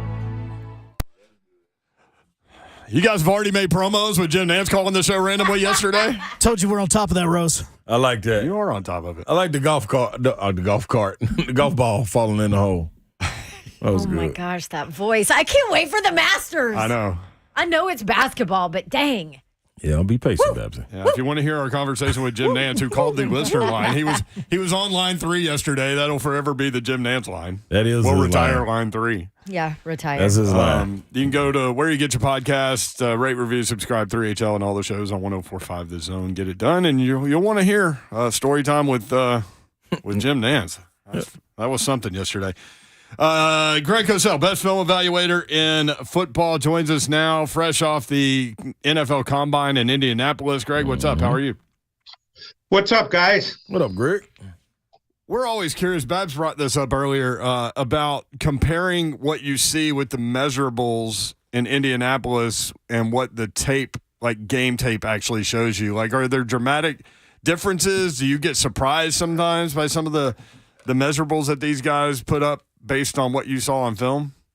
Rarely. I mean, I think that it's very rare that you see someone on tape playing football, and then you see something at the combine where you go, oh my God, that's just crazy. It happens every once in a while. Yeah, I'll give you an example of, I think everybody expected someone like Anthony Richardson to put on a show at the combine. I mean, the guy is is physically gifted. He's 6'4" plus. We didn't know he'd come in at 244. I guess most thought probably 230, 235. Came in at 244. We knew he'd run fast. You see that on tape. I mean, when a guy runs, 80 yards for a touchdown against LSU and 60 yards for a touchdown versus A&M, you know he can run. We know he has a big arm. So the fact that he showcased those things, when you're seeing it all in one place like that, it looks very, very impressive. But I wouldn't say it's surprising. Yeah. You got 40 and a half vertical, though, Cosell? At 6'4", 244. That's a big body movement. That's a big body with a big jump. Mm-hmm. That was my and Slade's vertical, so that's no problem. You're the basketball guys in here. You mean combined? They keep their eye on us. They keep their eye on us, Greg. That's all it is. No, I'm like, hey, you sure? Maybe Anthony, you want to try and go catch 50-50 ball or something? I don't know. So look what happens at the combine, because everything is all in one place like that in a condensed area. I mean, I don't know if you guys have been to Indianapolis, but there's 9-10 hotels all connected to the convention center and the Lucas Oil Dome. Yeah. So everybody's all in one place. And when you see it all like that in a condensed environment, it makes it even seem more impressive. There was a lot of talk after that workout on Saturday. That's when the quarterbacks and the receivers worked out and the tight ends, that people were saying, well, he'll be the number 1 pick in the draft. And to be honest with you, that wouldn't surprise me. Wow. Yeah, but does the tape show that? I guess that's the question. What I don't think the tape shows that. No, I think the tape shows significant concerns. Then you have to decide on a number of factors. You have to decide what it means that he's played very little football relative to other quarterbacks. He's a 1-year starter. He hasn't played a lot of football. You have to look at the fact that he's missed a lot of routine throws with very poor ball placement, scattershot ball placement. Now, that did not show up at the combine, but you're not in the heat of a game. So how do you sort of measure the two? What's the analogy there? So there are a number of things that show up on tape. So how do you put those together? Or do you say, look at this physical specimen, and once he gains more experience, and again, I'm not in the interviews. I couldn't speak to how he interviewed. I'm not in the interviews, but let's assume that's okay. So you look at this physical specimen and say to yourself, if you're a coach, hey, 2-3 years down the road with coaching, with more reps, with development, this guy could be very special. Now, there's no guarantee, but I think many people will look at that and think that. So just to reset that real quick, Anthony Richardson, for those that don't know, lit it up at the combine. 6'4", 244, 40.5-inch vertical, 10.9-inch broad jump. Those are combine records for a quarterback. 4.43 40 was the fourth fastest among quarterbacks since 2003, again at 244 pounds. It is a little crazy. So that's what people respond to. Yeah. As they should. I mean, no one's saying they shouldn't respond to it. It's just what you do with that information. So when you see these numbers and these measurements and things of that nature, Greg, you've been doing this for a long time. Is it any time you throw the film out the window and say, hey, man, No. Okay. No. Never. I got you. I was going to say, does a team, not Greg himself, but a team, maybe a bad manager. Clay, that would be like saying in basketball that a guy runs suicides really fast. Does that mean he gets up and down the floor in the game really fast? Absolutely right. And guess what? I've been saying that with that Boston Celtics workout, they make you do an 8-minute run at the end, and I'm like, this don't make sense. Nobody's running for 8 minutes straight. Anyway. No, well, let's put it this way. I can give you my opinion, and I know this for a fact I've talked to many coaches over the years, as you guys know. I don't think anybody ever throws out film of games. It all depends on what value you ascribe to each part of the process. Now, different teams and different coaches may ascribe different value. Right. Some may look at the workout in the dome at the combine and say, wow, you know what, that's really impressive. That changes, that moves the needle for me. Other guys might say, hey, I know the guy's a special athlete. That doesn't surprise me. Right. You never know. It depends on the value you ascribe to particular parts of the process. So anything to jump out when a guy like Bryce Young, who plays 180 plus, and he jumps on these 200 plus pounds on the scale. What did he weigh in? 204? Yeah. Yeah, and I think most people know that he's not going to play at 204. My guess is he's 185, give or take. So again, then you also have to decide with Bryce Young, who obviously has unbelievable spatial awareness, a tremendous feel for where people are, the ability to make plays on the move, a tremendous feel for the game.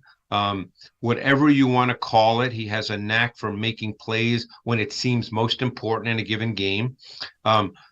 You have to take all that, which is on tape, and decide what it means to you that he's 5'10 and a half, 5'10 and 3/4, I forget exactly, and will likely play at 185, give or take. What does that mean? Again, different people will ascribe different meanings and values to that, but his tape is very, very good. Right. Greg Cosell with us at Greg Cosell from NFL Films, among other things. Greg, so staying with the quarterbacks, we saw a mock draft today that had Will Levis going to the Titans at 11. He said before the combine, a very, very confident individual, that he was going to have the best arm that's been through there in years. So confident. What did you see at the combine from Will Levis? Again, no surprise to me. I've watched his tape for the last 2 years. The guy's got a big arm. The guy has a super compact delivery. He's an effortless, twitchy thrower. The ball comes out. No surprise at all that he looked good throwing the football at the combine. No surprise at all. I think you have to dig really deep into his 2022 season. It's easy to say it wasn't as good as 2021. Mm-hmm. I think that's the short answer. I think if you're a team and an organization, you have to look a whole lot deeper and find out why. 2021 under Liam Cohen at Kentucky, everything looked rhythmic. Everything looked smooth. Levis looked like a very, very comfortable quarterback. I believe there were 4 offensive linemen from that group in 2021 that were drafted, including Luke Fortner, who played every snap for the Jacksonville Jaguars at center this year. This year, I think there was 1 returning starter. For whatever reason, it just looked like a struggle. So, like I said, I can't do all the necessary work. I don't work for a team. I'm not going to do all those interviews. But you have to just look deeper than saying, oh, he didn't look as good this year. There's always reasons. You've got to find them because he's a big – when I saw him walk out, Obviously everybody's in shorts and a t-shirt. He is an impressive looking human being. I mean, obviously Richardson, is more so, but Levis came in, I believe, at over 6'3", closer to 6'4", 229, I believe, really put together, threw the ball really well. So you've got to find out in your mind why. And what does that mean as you transition and project him to the next level?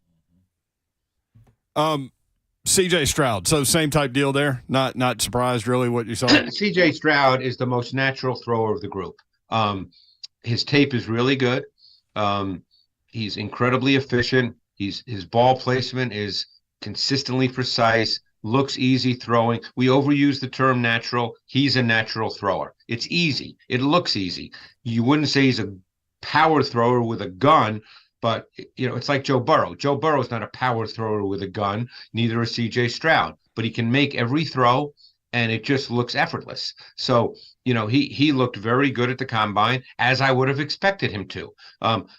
You watch his tape, that's what you see, for 2 years. That's what shows up on his tape. He's a very easy thrower. And, look, almost every coach you talk to, quarterback coach, offensive coordinator, almost everyone will tell you the first thing they want to see from a physical perspective is ball placement. And C.J. Stroud is really good at that. Is Stetson Bennett going to get a go? You mean, is he going to get an opportunity? Well, yes, he'll get an opportunity, right? But yeah. I don't think he's ultimately a starter in the NFL. Could you line him up as a starter depending on your team and all many other factors that go with team? It's possible, but again, you're dealing with a smaller quarterback, not a particularly big arm. I don't think he'll be seen as a starting quarterback, but in the draft. I want to ask you about Bijan Robinson. We were talking with Brett Bryan, executive producer of Titans Radio, who just walked into the control room. Want to get your take on Bijan Robinson, the Texas running back, 6 foot 220. Love Robinson. I think that he's a high-level prospect. He's got definite first-round traits. I think that he's got size, patience, vision, balance, fluidity. He's got subtle change of direction. He's got great contact balance. He's a terrific receiver. I think that Robinson is a terrific prospect. I think he's a better prospect than Saquon Barkley when he came out. Wow. But I don't believe he'll be drafted where Barkley was taken, which was number 2 in the draft. I think we all know that. But I think Bijan Robinson is a really high-level prospect. Best in the group? As in the running back group? Yes. Overall, yes. Yeah. I think Jahmyr Gibbs is also a fascinating prospect. He ran a 4.36 that shows up on tape. He's a terrific receiver as well. He's a little different. I think Robinson can be a foundation back in the sense that you can give him 18 to 22 carries a week and feel very comfortable with that. I think that Jahmyr Gibbs is more along the lines, let's say, of an Alvin Kamara type, but more explosive than Kamara. Wow. Yeah, those are the two guys that we were looking at with all these like trade rumors about Derrick Henry popping up, so we started looking at running backs. What about let me ask you a question. Yeah. Is the Derrick Henry trade rumors, do you think that's coming from the Titans, or do you think that's just people talking? I don't know, because to me, like if it were me, I would want any and everything out there, sort of. So, I don't know if it's just that, some posturing, but I think, Rand Carthon, him. As a new general manager, don't you put everything on the table? Yeah, and look, when a new guy comes in, it's also very possible he wants to change the philosophy of the team. Yeah. You never know that. I mean, Derrick Henry is getting to be an older back. At some point, he's going to slow down no matter what his offseason workout is, which apparently is just ridiculous. But, at some point, and then you also have to decide if you believe in the AFC with all these great quarterbacks, if you're competing to win the conference championship and get to a Super Bowl playing that particular way. So there's a lot of philosophical discussion that I'm sure is going on. And when you bring in an outsider, like Rand Carthon, who comes from a very successful organization, he probably brings a little different point of view. So you never know. Well, that's definitely true. And any media availability that Rand Carthon and or Mike Vrabel have, they're pretty much in lockstep with what they're saying in terms of bullet points on what they want with this team. And one of those things is multiplicity with players, and Derrick Henry's not that, so. No, you're 100% right. I mean, so again, you don't know the answer to that, but it wouldn't surprise me if they decided to make a change in overall approach. And that change in approach could involve the trade or release of Derrick Henry if they want to go in a different direction. While we're talking about running backs real quick, Kansas State running back Deuce Vaughn, shortest player in combine history, 5'5". What do you think about him? What does his take look like? Oh, he's a fun guy. I mean, there'll be a place for him in the NFL. He's got dynamic, explosive running attributes. He does have a downhill mentality. I mean, even though he's small, he is competitively tough. He's got extensive experience running multiple concepts. He's a really good receiver. Obviously the name that often comes to mind, who also went to Kansas State, is Darren Sproles. But I think Vaughn will play in the league. He's just not going to play the way he did at Kansas State, where he was essentially a foundation back. Mm-hmm.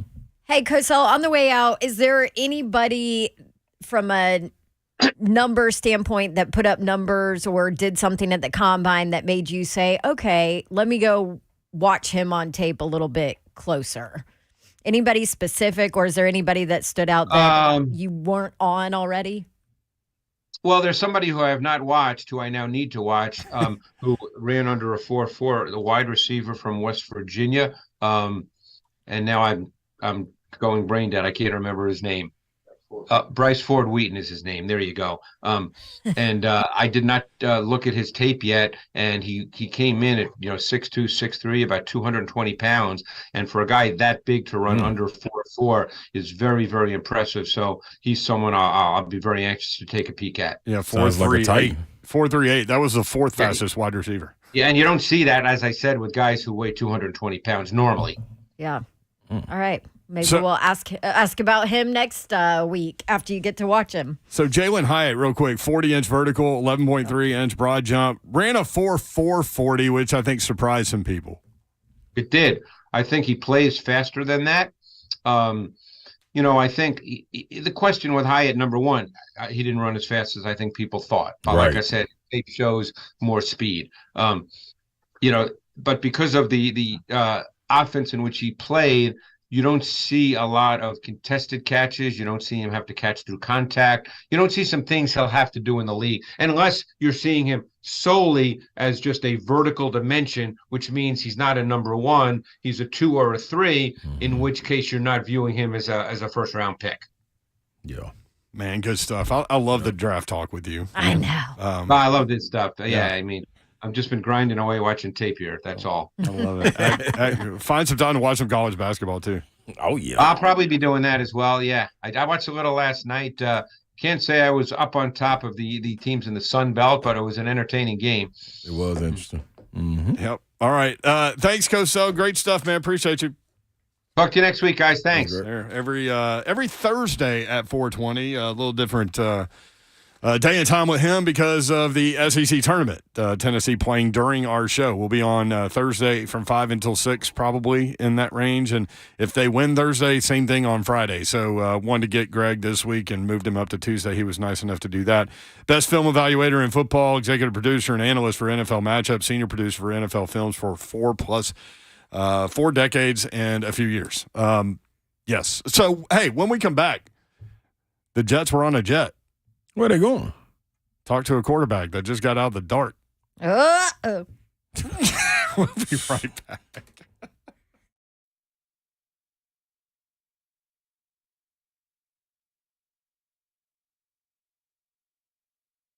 Tell you about my friends at Brentwood Jewelry over there in the heart of Brentwood, 7012 Church Street, just off Franklin Road. Exceptional style, exceptional deals every day for more than 50 years. BrentwoodJewelry.com. If you haven't heard, Nashville's premier timepiece dealer is Brentwood Jewelry. Not only do they have the best selection in watches, but they are also the go-to spot for pre-owned Rolexes, vintage or current models. Own a fine pre-owned Rolex for a fraction of the cost. Every watch has been meticulously serviced to ensure the highest level of performance and is presented with a 2-year warranty. Brentwood Jewelry carries the Hamilton watch line as well. Hamilton watches are innovative, iconic, and known for American spirit and Swiss precision. They offer a wide range of chronograph, automatic, classic men's and women's watches with a reputation for craftsmanship and a strong movie, military, and aviation heritage. If you're looking for a Swiss-made watch that offers quality as well as standout style, look no further than Hamilton. Quality men's watches with standout style. Hamilton. All of that and more at Brentwood Jewelry. Check them out, 7012 Church Street in the heart of Brentwood, just off Franklin Road. Exceptional style, exceptional deals every day for more than 50 years. Visit BrentwoodJewelry.com.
3HL 1045 The Zone.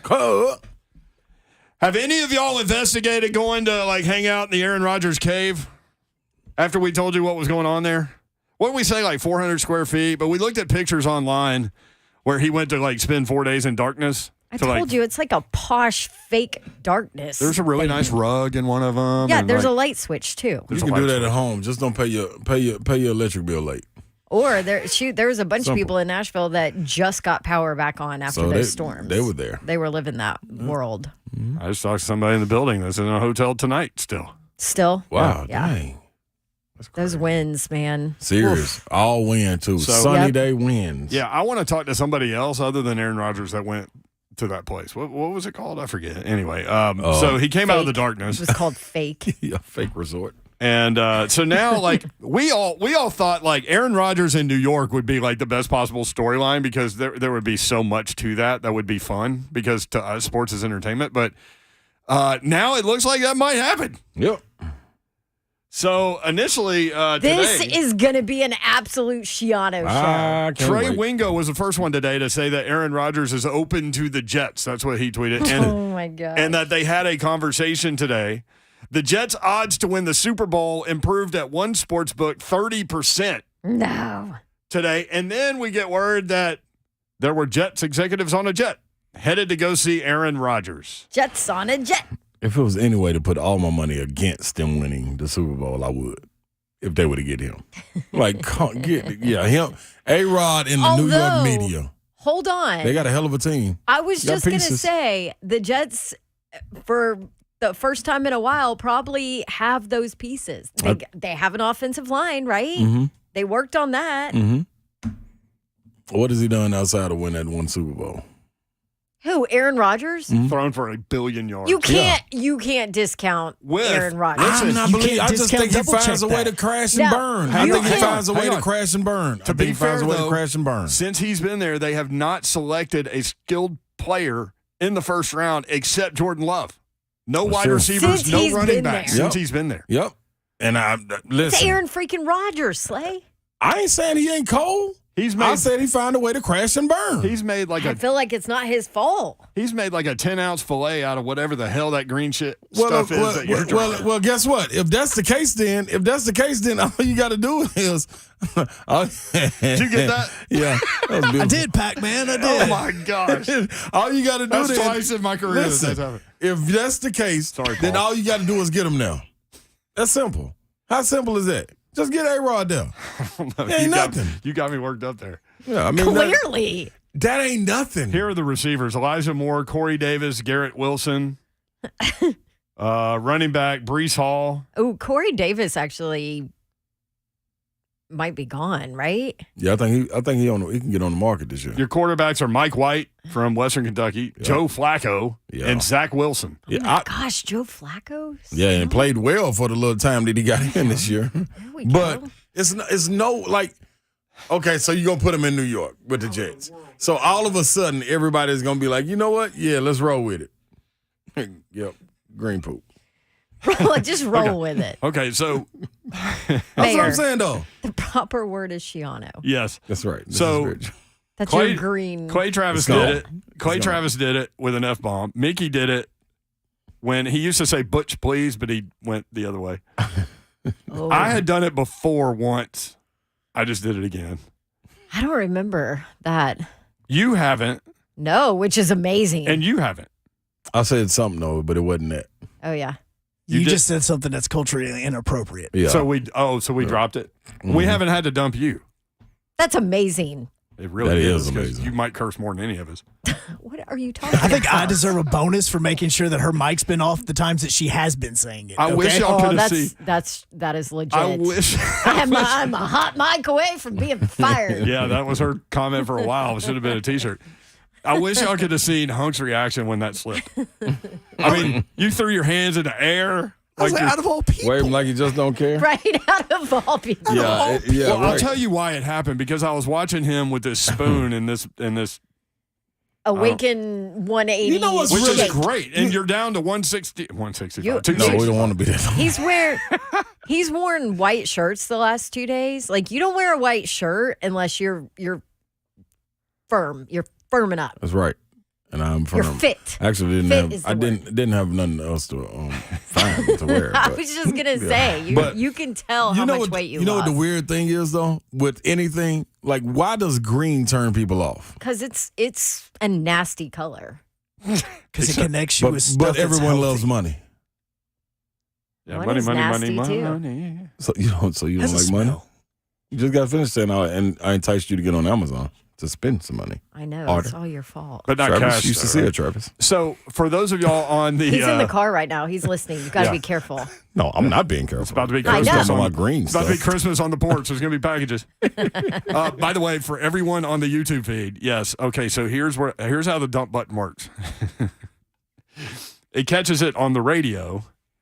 That's right, too. But if you're listening online, on the app, on YouTube, all that stuff, then yeah, it doesn't. Yeah, because it doesn't matter because you all- can cuss on all those things. Okay. So wait, this entire time I could have been cussing during the gamer zone when I was losing and yes, nobody literally Yes. can. Yes. Yeah. Well, I mean, the I higher mean, you can't. the but people on the carpet here won't we like do it. have some kids. We have kids that listen. You ought to hear Buck on A to Z. It's a You really know good what show. you're getting when you tune in there. I love Buck on A to Z. I I started do messing too. with him Like in he the get chat. raw. He get raw. I love it on them. Oh, He gets man. pretty. All we had He to do goes was at some people on his show. Yeah. all we had to do was talk about Aaron Rodgers, and that led me to Yes. I mean, that'll do it. New York. So you got so much faith in them. And what's the colors of the New York Jets? green. Nasty green. But y'all think he can really get up there and turn them around and do what? And do what? Yeah, see, y'all want me to call him a Nathaniel. I know what y'all want. They want me to lead down the road to make this what it is this year. If y'all keep it up, it will be that. I think he'll be How pretty good. are you? No, It will be. okay, no. No, I'm sorry. no. I got to put a stop to this. You tried to do that all with right. Matt Ryan too, I didn't know. you? And okay, Didn't Matt you? Ryan No, ain't Aaron Rodgers, okay. and never have I ever said Babsy, that Matt never Ryan have is I Aaron ever. Rodgers. Your leg that you was standing on was you telling me he ain't a Hall of Famer? I don't remember that. Well, okay, whatever. So I did say that. There is no comparing Aaron Rodgers Look at and those Matt sleeves. Ryan. Is no sleeves are going. comparison I to will him. not. Uh-oh. Aaron Rodgers is crazy. She's standing. I just pulled my headphones out. That's right. You can't hear me? Aaron Rodgers is crazy. Yep. He's weird. Yep. He's in his dark rooms and his ayahuasca or whatever the heck that junk is. He's odd. But there is no way that I'm going to let you sit here and dog Aaron Rodgers as a quarterback. Am I dogging him? Yes. So what do you expect from him this year if he's with the Jets? better than last year. Yes. His roster's better than last They year. at the bottom of the barrel. They're a bottom of the barrel team. Of course they're going to get better by adding him. What do you expect from him? Slay is Aaron freaking Rodgers. Do you expect them to go to the AFC Championship? We survived that one. Listen, Do you expect them to go You to listen here. Do you expect and your them to go? Nathaniel. Do you then. expect? All you got to do is answer the question. I don't know because I don't know what No, that you roster is cannot- going to see, look like I'm yet. standing on something. I'm standing on You're something. sitting. She's standing. Well, she Yeah, disappeared. she should be sitting. Now listen, I have said, I am on record as saying I did not want Aaron Rodgers with the Tennessee Titans. Why wouldn't you then? Because of his off the field crap. That's not right, Babsy. We're talking about yes, on the that field. is right. That's So it's gonna going be to get fun better in New when he York. get to New York? Well, it's gonna No, be fun. that's why it's going to be a Shiano show. But all I'm saying is you cannot. I don't have my headphones on, Hunk. I can't hear you. Yeah, but I you don't see know that what you're clock trying to behind you? do. Oh, we're real late. It's your fault. Again. It's always my fault. Every time at the bottom of the hour. Dang right it is. Anyway, all I'm saying is you can't say that Aaron Rodgers. We're She's still going. Okay. Let's continue this in the We got 5 the light o'clock on. hour. Oh, man. Call in. 615-737-1045 at the HL 1045. Who's with me? The goldfish.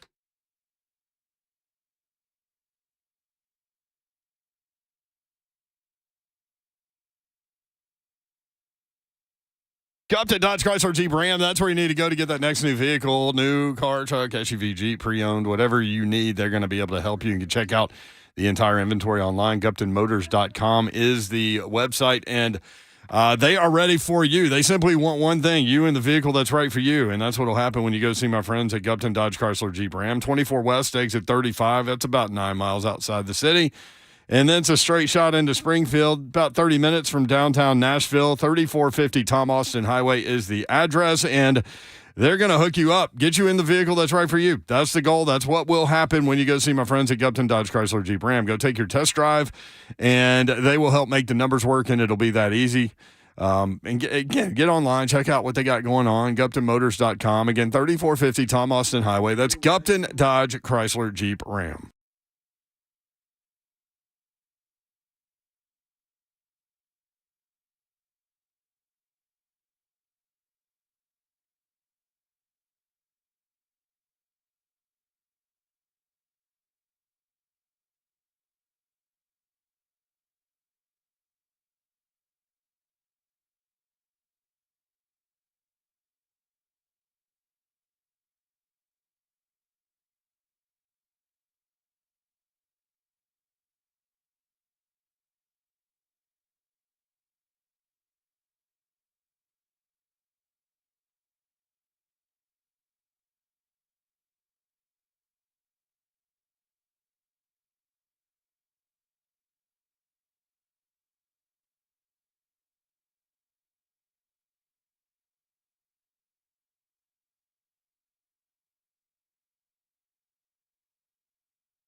Good evening from the Superbook.com sports desk. I'm Joe Hunk. The franchise tag deadline has came and went, and Lamar Jackson is getting the franchise tag from the Baltimore Ravens. It's a non-exclusive, which means he can negotiate with other teams.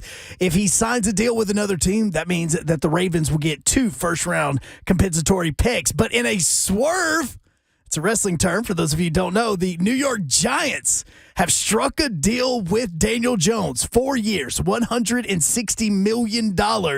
And in doing so, they turned around and used the franchise tag on Saquon Barkley. For all your foundation repair and waterproofing needs, by the way, before I finish this, just want to let you know, if you haven't heard, the Titans going to be rocking those Houston Oilers uniforms next season, at least for one game. But you need to visit USSTN.com. Breaking news at once on your home for the Vols, the flagship station for your Tennessee Titans, and home to 3HL. This is 104.5 The Zone.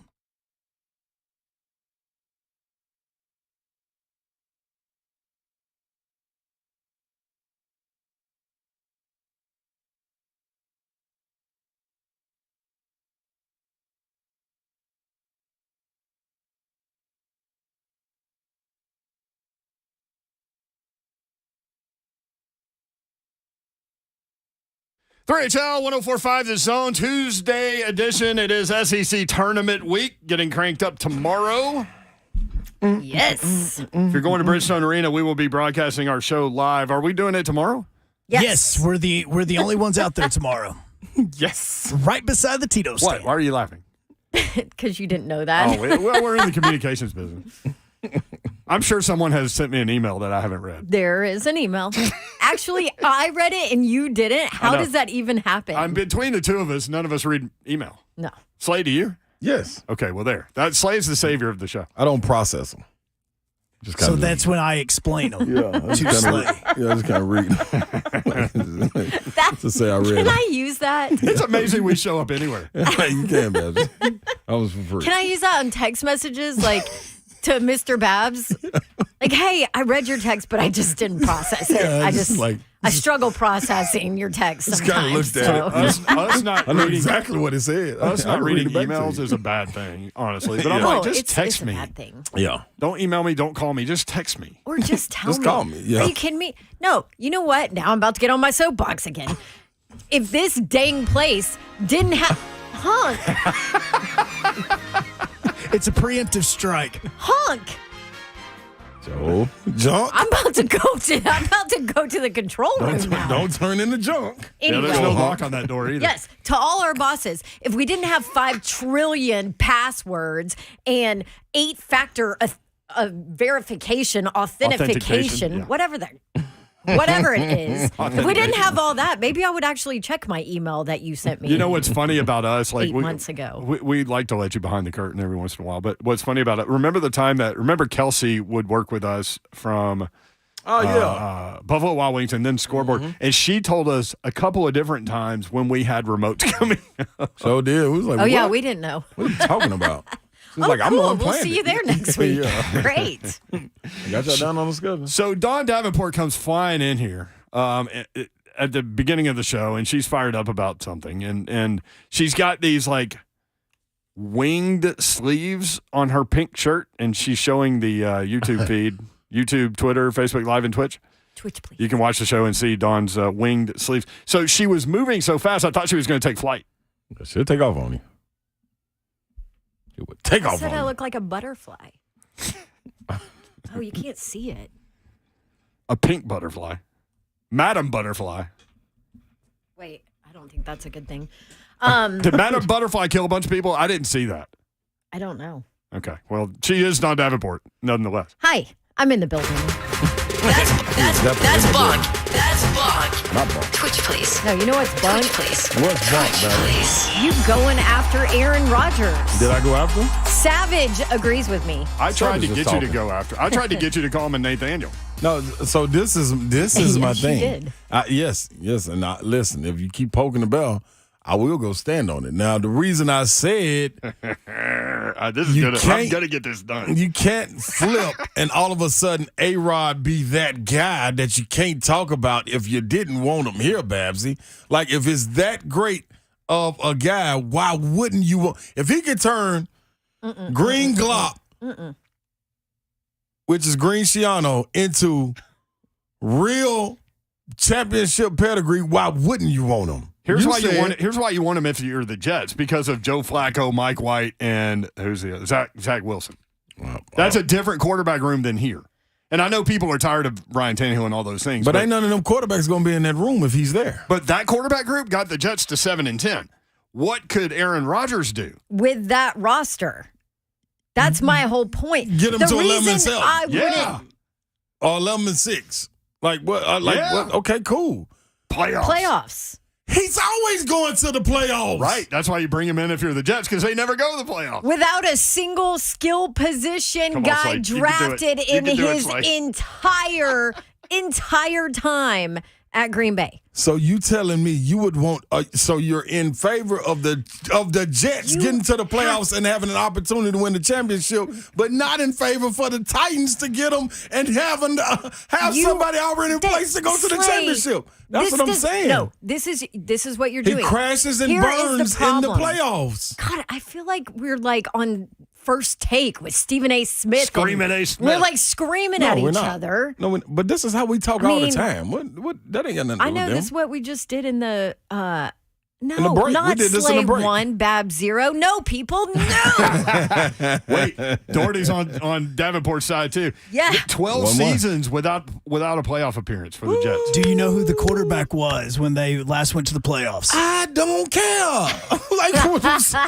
Was it butt fumble? I don't It care. was. Yep. Mark Sanchez. Mark Sanchez. Yes. How about that poll? There you go. Not care.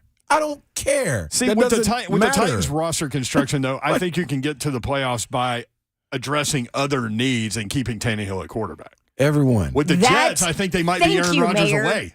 I think they might be Aaron Rodgers away. Yes. Everyone. Yes. That is it. And here is the other thing. Listen at yourselves. I also feel like you're taking my comments. No, you're taking mine. No, listen. Because I said he gets there and crash and burn. You tried to make me get him a You tried to make him a Nathaniel. Go. My comments of not wanting him as a Titan come from my Titans fandom side. I don't want him as a Titan because I think he's weird. I think he doesn't fit the culture. He's weird. Hold on. I think he doesn't fit the culture. Listen. I think that he is Aaron Rodgers, but he's older and he would not be happy with the amount of lack of protection that the Titans offensive line offers. And I know they have to shore that up and fix and change that, but we still don't know what that's going to look like because let's be honest, every position has to be addressed on that line. Almost. Right tackle. Yes. So all because of that, as a Titans fan, I don't want that guy as my quarterback because I think that he's a distraction. I wouldn't want to deal with all that, whatever. Do you know what fixes that? What? Do you know what makes that a lot easier? Winning. The Jets, in my mind, have a better roster built already So you to want where you want the culture messed up there? no, because culture. It's New York. It's like. Culture is always going to be a disaster there, right? But what I'm saying is you don't hear the culture talk or the bad culture talk or any of that when you're winning. Okay. So it covers up a lot. I think that the Jets are a quarterback away from being able to win. That's and probably Aaron simplified. Rodgers Like they do need away. more than that. But you know what I mean. Yeah. They're in a better position. Like Breece Hall just tweeted, "Don't mind me, just manifesting at Aaron Rodgers 12." Yeah. Like, I love how patient you're being over there. She told you to listen, and you're just sitting there I know. listening. Well, but because he didn't for 2 segments prior to this. So go ahead. You didn't for the first 2 now segments it's your either. turn. But she'll tell you. When okay, it's your turn. so 2 things. 2 things. Yeah. I'm choosing if I can go get a championship and culture, give me the championship in the business that I am of winning. All right, fine, cool. Second thing is, if I'm in charge of the greatest chocolate sweet company in the world, and it's right here with the Tennessee Titans, I don't care how Willy Wonka is weird. Get Willy Wonka to the chocolate factory. That's where the Titans are. If that's what it takes to get the best tasting chocolate, get Willy. I don't care what Willy. I don't care he put the big glasses on and the big top hat, and then he walks with a cane, and then all of a sudden comes out, does a flip, starts talking about a golden ticket. Get Willy Wonka in the chocolate factory so I can have the best. If that's all it takes. If that's it, get him here. I don't care nothing about what he does when he go home. I don't care if he got a half a clock. I don't care nothing about the blueberry. I don't care nothing about the Oompa Loompas. If he can get here, get him here. And he's going to get me to the best chocolate ever. Get him here. I don't care nothing about what he does to get here. I don't care if he flies. I don't care if he scoots. I don't care if he crawls. If he is the missing piece and he can be it for them and he did it over there for Green Bay, get him here. It's that simple. Am I wrong? No. Does he bring the squirrels with him? I don't care what he bring. Tree bark. I don't care what he bring. He can bring the lady that was eating the everlasting gobstopper for all I care and put it at the front gate. Get him here. That's the difference. No. Yes, it is. I think you're missing what I'm saying. No, because this is how we got to this point. The way we got to this point is because you said Aaron Rodgers is a good quarterback and he can get him over the hump. He made sugar from poop. All right, cool. Up at Green Bay. Just for the record, I did not say he made sugar from soup. That was not me. That was not word for word out of my mouth. I just want to clarify that. And all I'm saying is, if that's the case, we just get into y'all saying he's gonna get him to the playoffs. That's cool. But if he's the missing piece to get to a championship for a team that can get to the playoffs, why not bring him? That's my whole thing. If he's that amazing, why not bring him? To me, I said, what has he done when he got there outside of the first time he won the championship? Nothing. Got to the playoffs, crashed and burned. He always, he's not really the underdog when he gets to the playoffs. What does he do? I don't care. Should draft better. Whatever it is. Everybody goes through it. You got to show me something. 615-737-1045. You got to show me something. You're talking about Aaron Rodgers like he's Ryan Tannehill right now. No, he is. You seriously are. Babs, I'm saying he's cold-blooded, and if he's that cold, why do you not want him here is what I can't understand. All right, let's pick it up on the other You side. want him with the Jets? 615-737-1045. Yes, we'll be right want back. him. That's I don't care. That's what you said.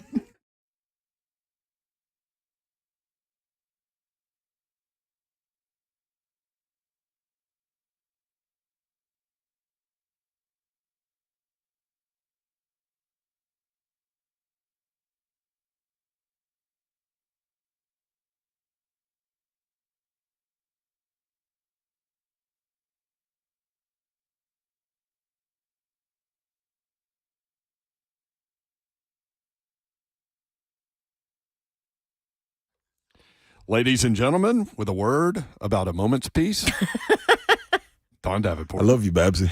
Great. What can we like move this to a different? It's funny how these things work out, isn't it? Called karma. Yeah, I know. Maybe this is what I need. Hey, do you need a relaxing massage or pedicure or facial? I sure could use a hydrofacial right now from A Moment's Peace Salon and Day Spa. Do you need peace in your life and calm? Me too. Yeah, A Moment's Peace Salon and Day Spa can give it to you. And here's the deal. They have everything, and it's all under one roof, and that is something that makes them different than other places. Maybe you don't want a massage. Well, guess what? You can go get your hair done there. Or maybe you just want a pedicure. They can handle that. You're in and out. Or maybe you want all of it at the same place. A full day of all about you. A Moment's Peace Salon and Day Spa can do it all. I think I need to hop online right now and make a little appointment for myself. Gift cards are available if you want to gift this to somebody because, you know, it's probably something you struggle to buy for yourself, but you would definitely enjoy. Go to their website, amomentspeace.com. Call 615-224-0770 or just go visit them. They're over there in Cool Springs at the intersection of Carruthers Parkway and Bakersbridge Avenue. A Moment's Peace Salon and Day Spa. See you soon. The inaugural Buddy Allen Carpet One warehouse sale going on this Friday and Saturday. All types of flooring, wood floors, tile, luxury vinyl, carpet, and more. Flooring and supplies for large projects, small projects, do-it-yourself projects. Endless possibilities for pennies on the dollar. Get deep discounts and save big on amazing high-quality flooring. Everything in the warehouse must go. No reasonable offer will be refused. 2 days only. This Friday and Saturday, 8 a.m. to 5 p.m., all discount flooring is inside the Buddy Allen warehouse located at 217 Shady Grove Road in Donaldson, just down the road from the Buddy Allen showroom, 217 Shady Grove Road in Donaldson. It is the inaugural Buddy Allen Carpet One warehouse sale Thursday and Friday.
3HL 1045 The Zone.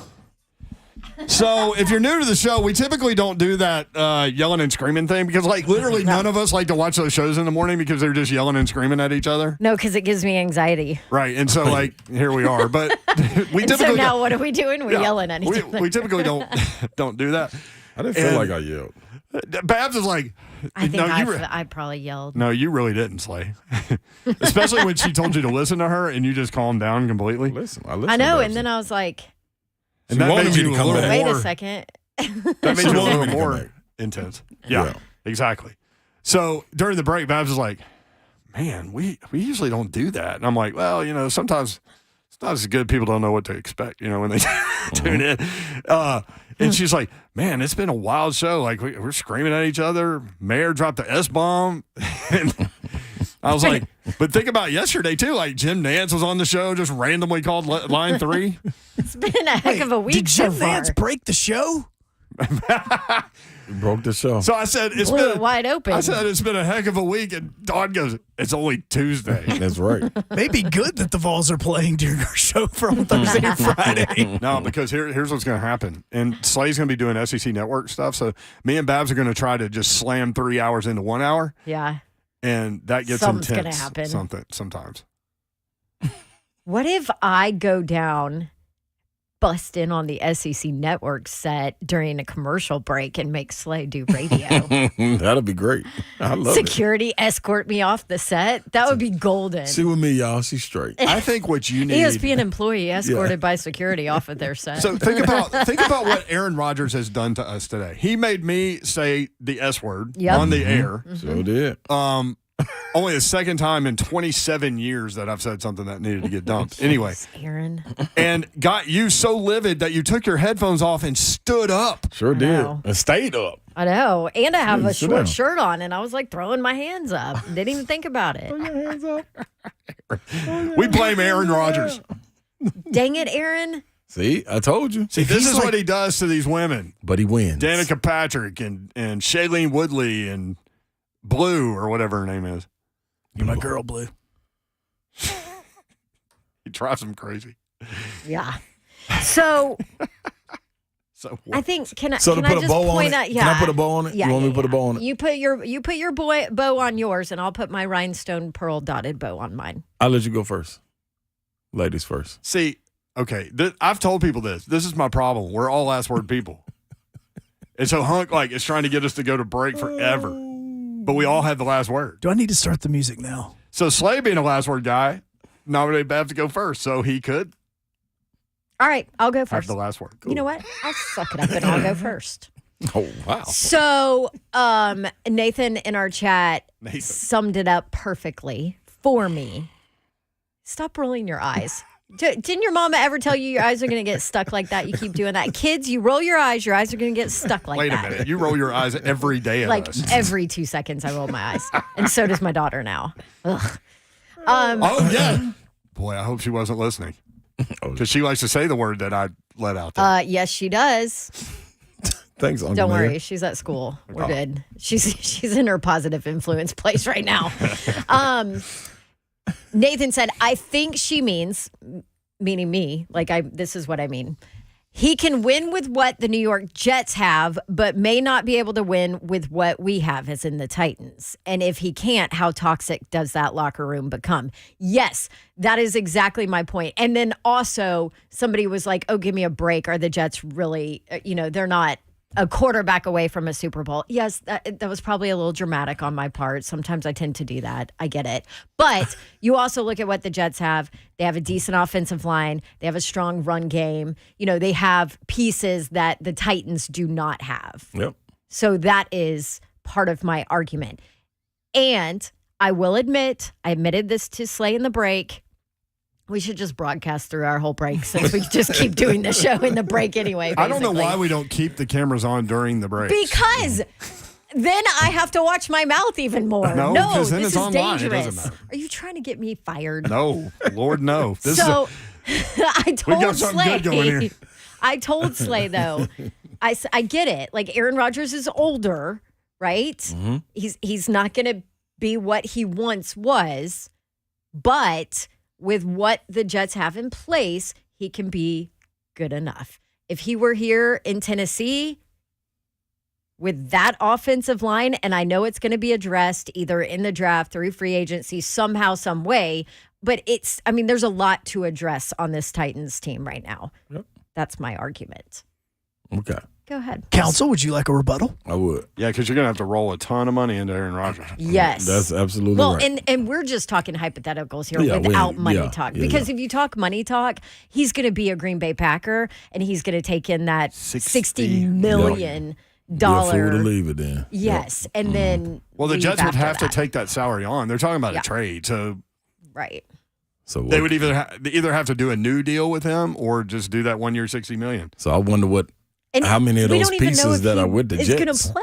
would go to Green Bay and be there for Jordan the Love to pieces make that him have pieces. All them pieces. that I'm But- talking about yeah, that exactly. might already be there. Yeah. Right. But outside of Now, that, that's all like deep in a conversation. Right. Ours is more surface. right, exactly. So putting a bow on it on my part. Okay. The only thing was that I was saying is if A-Rod were to go to the Jets, the reason I took that stance is what would you expect from the Jets? And we all said playoffs. Well, y'all two said playoffs. So I'm like, okay, and what then? Because I'm already saying that he gets to the playoffs anyway. And then being the favorite, betting favorite and odds favorite, whatever it may be, they crash and burn anyway. You know what I'm saying? So what's the big difference of him going to the Jets is my thing. Even when he has a roster, it ain't he didn't deliver. And now that, like you said, he's older, my whole thing is if he's that big of a difference, why wouldn't we want him here? That's it. It's pretty simple. And let me also add. No, Ann, you're done. No. I think y'all did a good job of kind of wrapping that thing up, and you did a good job of not calling him a Nathaniel, but you're dying to. I'm addressing that right now. You're just waiting. Basically just did. No, I didn't. So let me explain to people, the new listeners, even Jim Nance out there, he may not know what a Nathaniel is since he listened. The Nathaniel doesn't mean that your career is a Nathaniel. I'm speaking of the present you. I was a great fan of Matt Ryan. Loved him coming out of Boston College like that. I'm telling you, I loved him. For a long time. For a long time. With the Falcons, it was the same thing. Once the Super Bowl situation happened, he started to go downhill. Then he arrived to where he was this year. The coach picked him up, thinking that was going to be the difference. And I'm telling them, they ain't listen to me. I'm telling, what's his name? The owner. Jeff Saturday. No, the owner of the coach. Irsay. I'm telling Irsay, which he ain't listening, which he should have been listening to us, he's going to be a Nathaniel. Like, he's at the end. Mm-hmm. So, I'm not saying I am stamping A-Rod as a Nathaniel. What I am saying is I'm at the top of the hill, and I'm looking, and it's clear for me to walk down the hill right now to the depths of Nathaniel Valley, where he will lie. And he will be found at the bottom because is that in the book of John? He's already walking down there. As you can see, A-Rod cannot move anymore, people. He cannot, like, this is a fact. Can't move. All right? He needs a lot of things to be perfect around him in order to be the A-Rod that he is. So, he's not a Nathaniel. I'm not labeling him. But let me ask you a question. What? Percent chance that you declare him a Nathaniel before the regular season starts? If moved to the Jets, if moved anywhere. No matter where he is. I won't say he's a Nathaniel in Green Bay because they not going to be able to put anything around him, so he'll still be looking like A-Rod. You feel what I'm saying? He'll still be the favorite in there. What? This is what we've been dealing with. This is what we've been dealing with, Babsy. They were, 8-9 last year? And guess what? He was the favorite how long? Every time he Their came, roster they was were awful. They were horrible in the standings. And what happened? Everybody said, "Oh, hold your horses." A-Rod said, like he did last year, we can win out and make the playoffs. And everybody believed him. And they start winning. And who was the favorite going into them games? Green Bay with the same terrible roster. Because everybody still believes in that old A-Rod, not realizing the man is getting older. And so, I'm telling you now, if he I still moves believed outside in of the old Tom Brady. He won a Super Bowl. Exactly. and that was it. And he tried to hang on. A-Rod's was it too. He trying to hang on. So move him to another place, and it's under investigation. By the way, did you see Rich Eisen's show say something about Tom Brady coming up? No. Coming back? People are talking about Tom Brady coming back. Shocker. I retweeted and wrote shocker. Okay, now I weekend. hate to do that to him. Yeah. But if he want to go down there to the valley, Brady, if you want to go down there to the valley of the Nathaniels, nobody will stop you. What is there to eat in Nathaniel Valley? Nathan! Bingo! You starve and it's over. If you say that, like Red Baron pizza or something. There's nothing there. Nothing. Oh. Exactly. Nathan is nothing. I thought you were saying they were cannibals, like the Donner Party. No, he's just down there withering away. They wither away slowly. All right. When we come back, Jim Nance was on the show yesterday. We'll roll through some of his audio. Also, Don's husband Travis just texted us. What if Aaron Rodgers goes to the Jets and then to Minnesota? It would be the whole Brett Favre thing again. We'll be right back. See.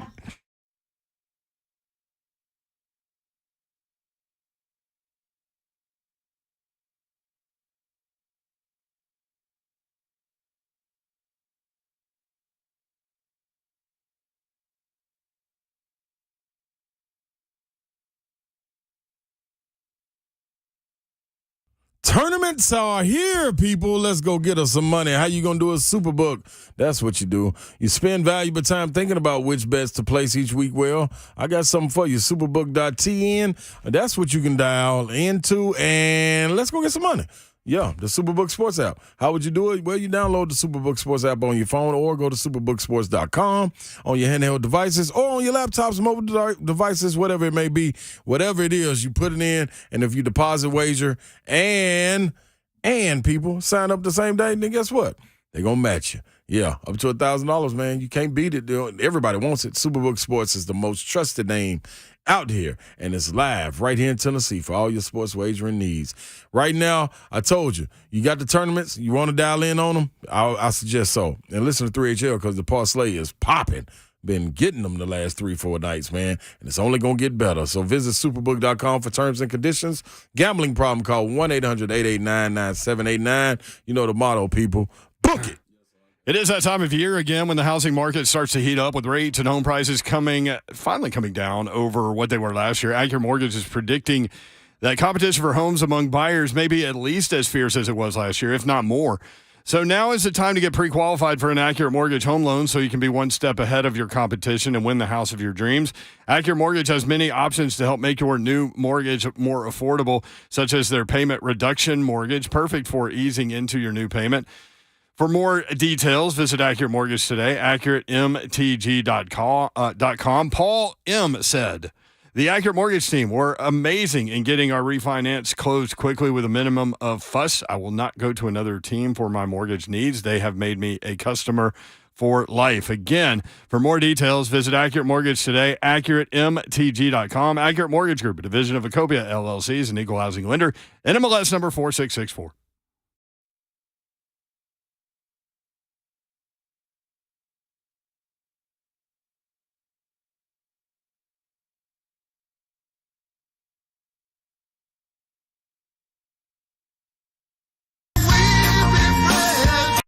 Five, the zone.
Rodgers takes the snap. Deep drop.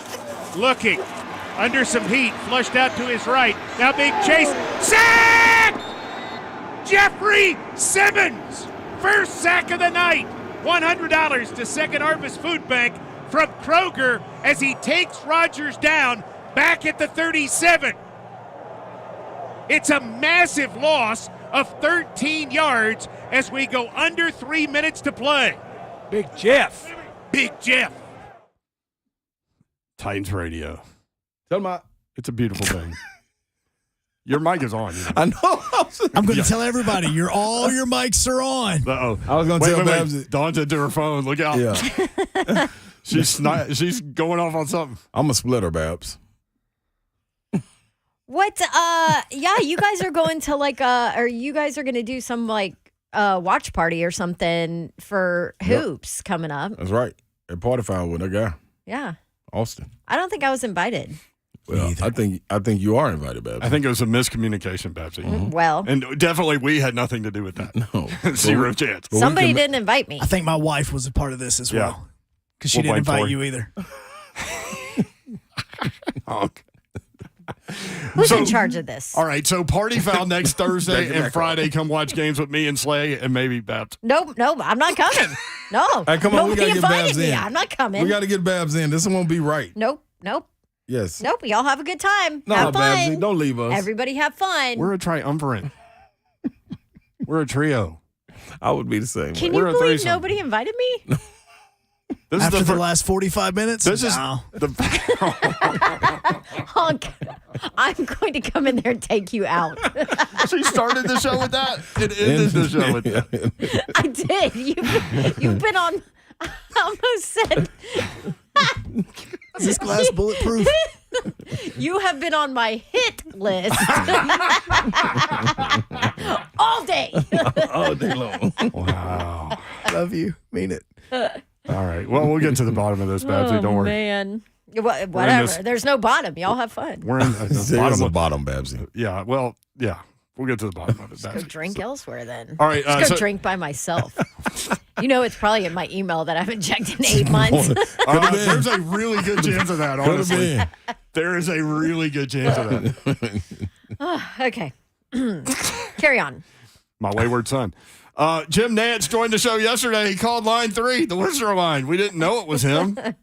But this is how the whole conversation started. Hello, friends, and welcome to this tradition unlike any other, which I heard someone out there, Slay, you may have pilfered my comments about the Masters, man. That stuff is copyrighted and trademarked.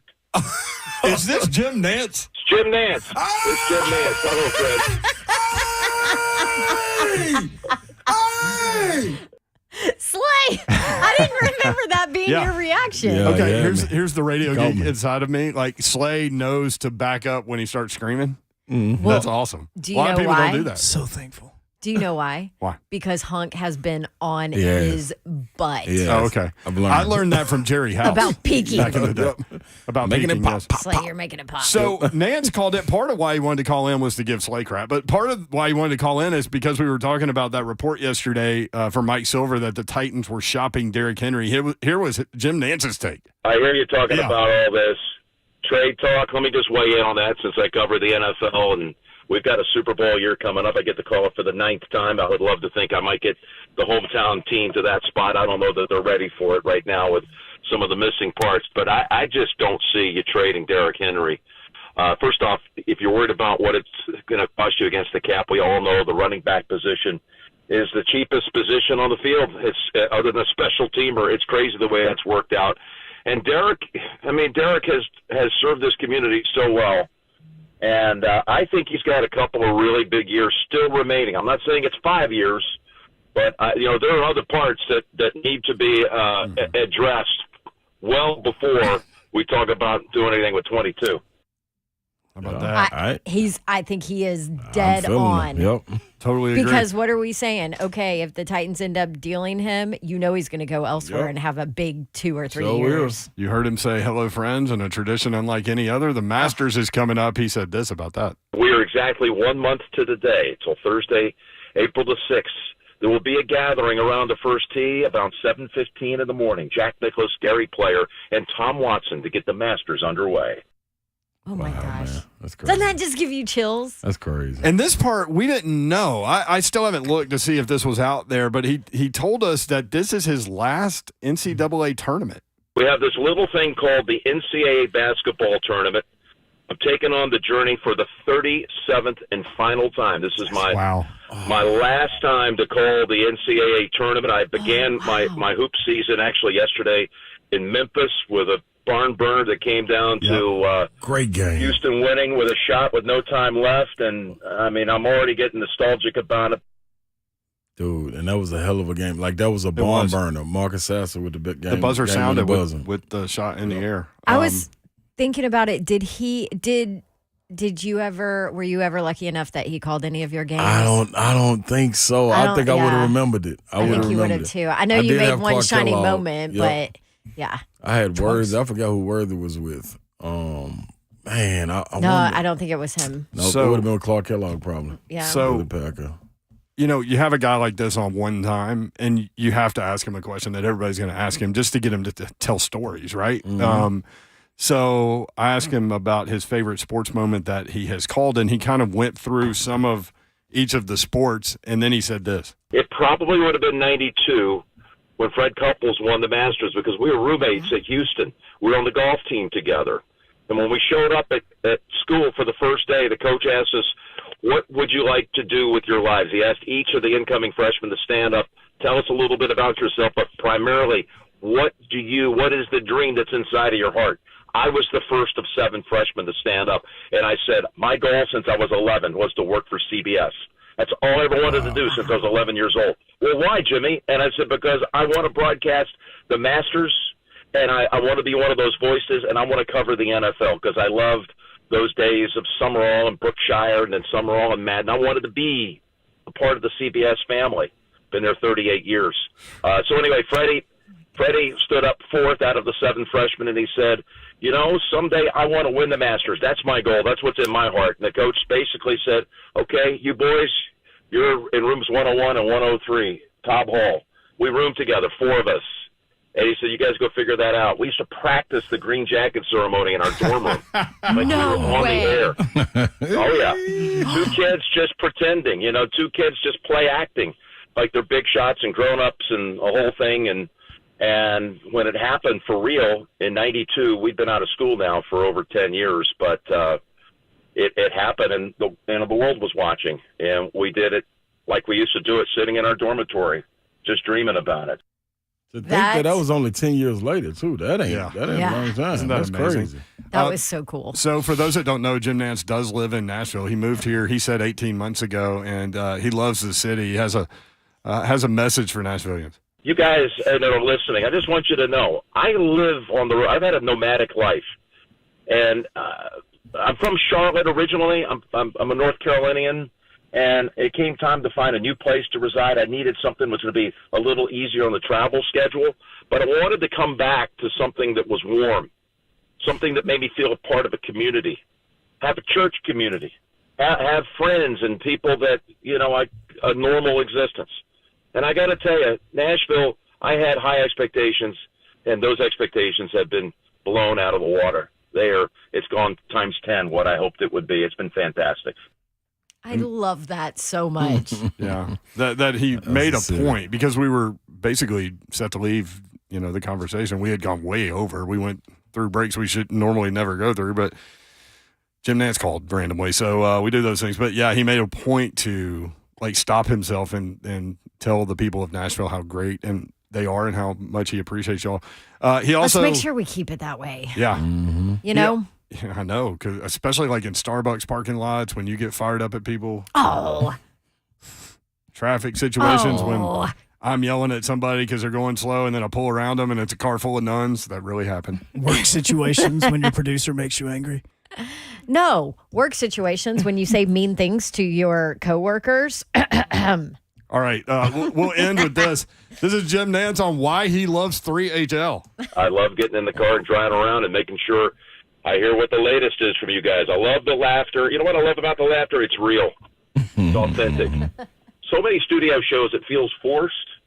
Again, I'm right all over the country, or it might be even on television studio shows, pregame shows. You guys know what I'm talking about. Sometimes you think, why are they laughing like that? It's not that funny what somebody said. But you guys are really enjoying what you're doing. And that's when you got something really good. So keep it up. I know you will. How about that? If you want to hear the entire interview, That's the best compliment ever. It is also true. Get it done where you, nothing. I mean, We actually do like each other. We do, and nothing is staged here. We actually do think that we're funny sometimes. Yeah, y'all straight. Zero things are well thought out. I mean, Trust me, I would much rather it be more planned out. you can listen to the entire interview where you get your podcast, 3HL. Rate, review, subscribe. Check out the Jim Nantz conversation. Back at it tomorrow, live from Bridgestone Arena. If you're at the NCAA tournament, search us out. We'll be in the concourse next to the TD. SEC tournament. Yeah, that's what I'm Let the madness begin, baby. I'm ready. Good night. God bless. See ya.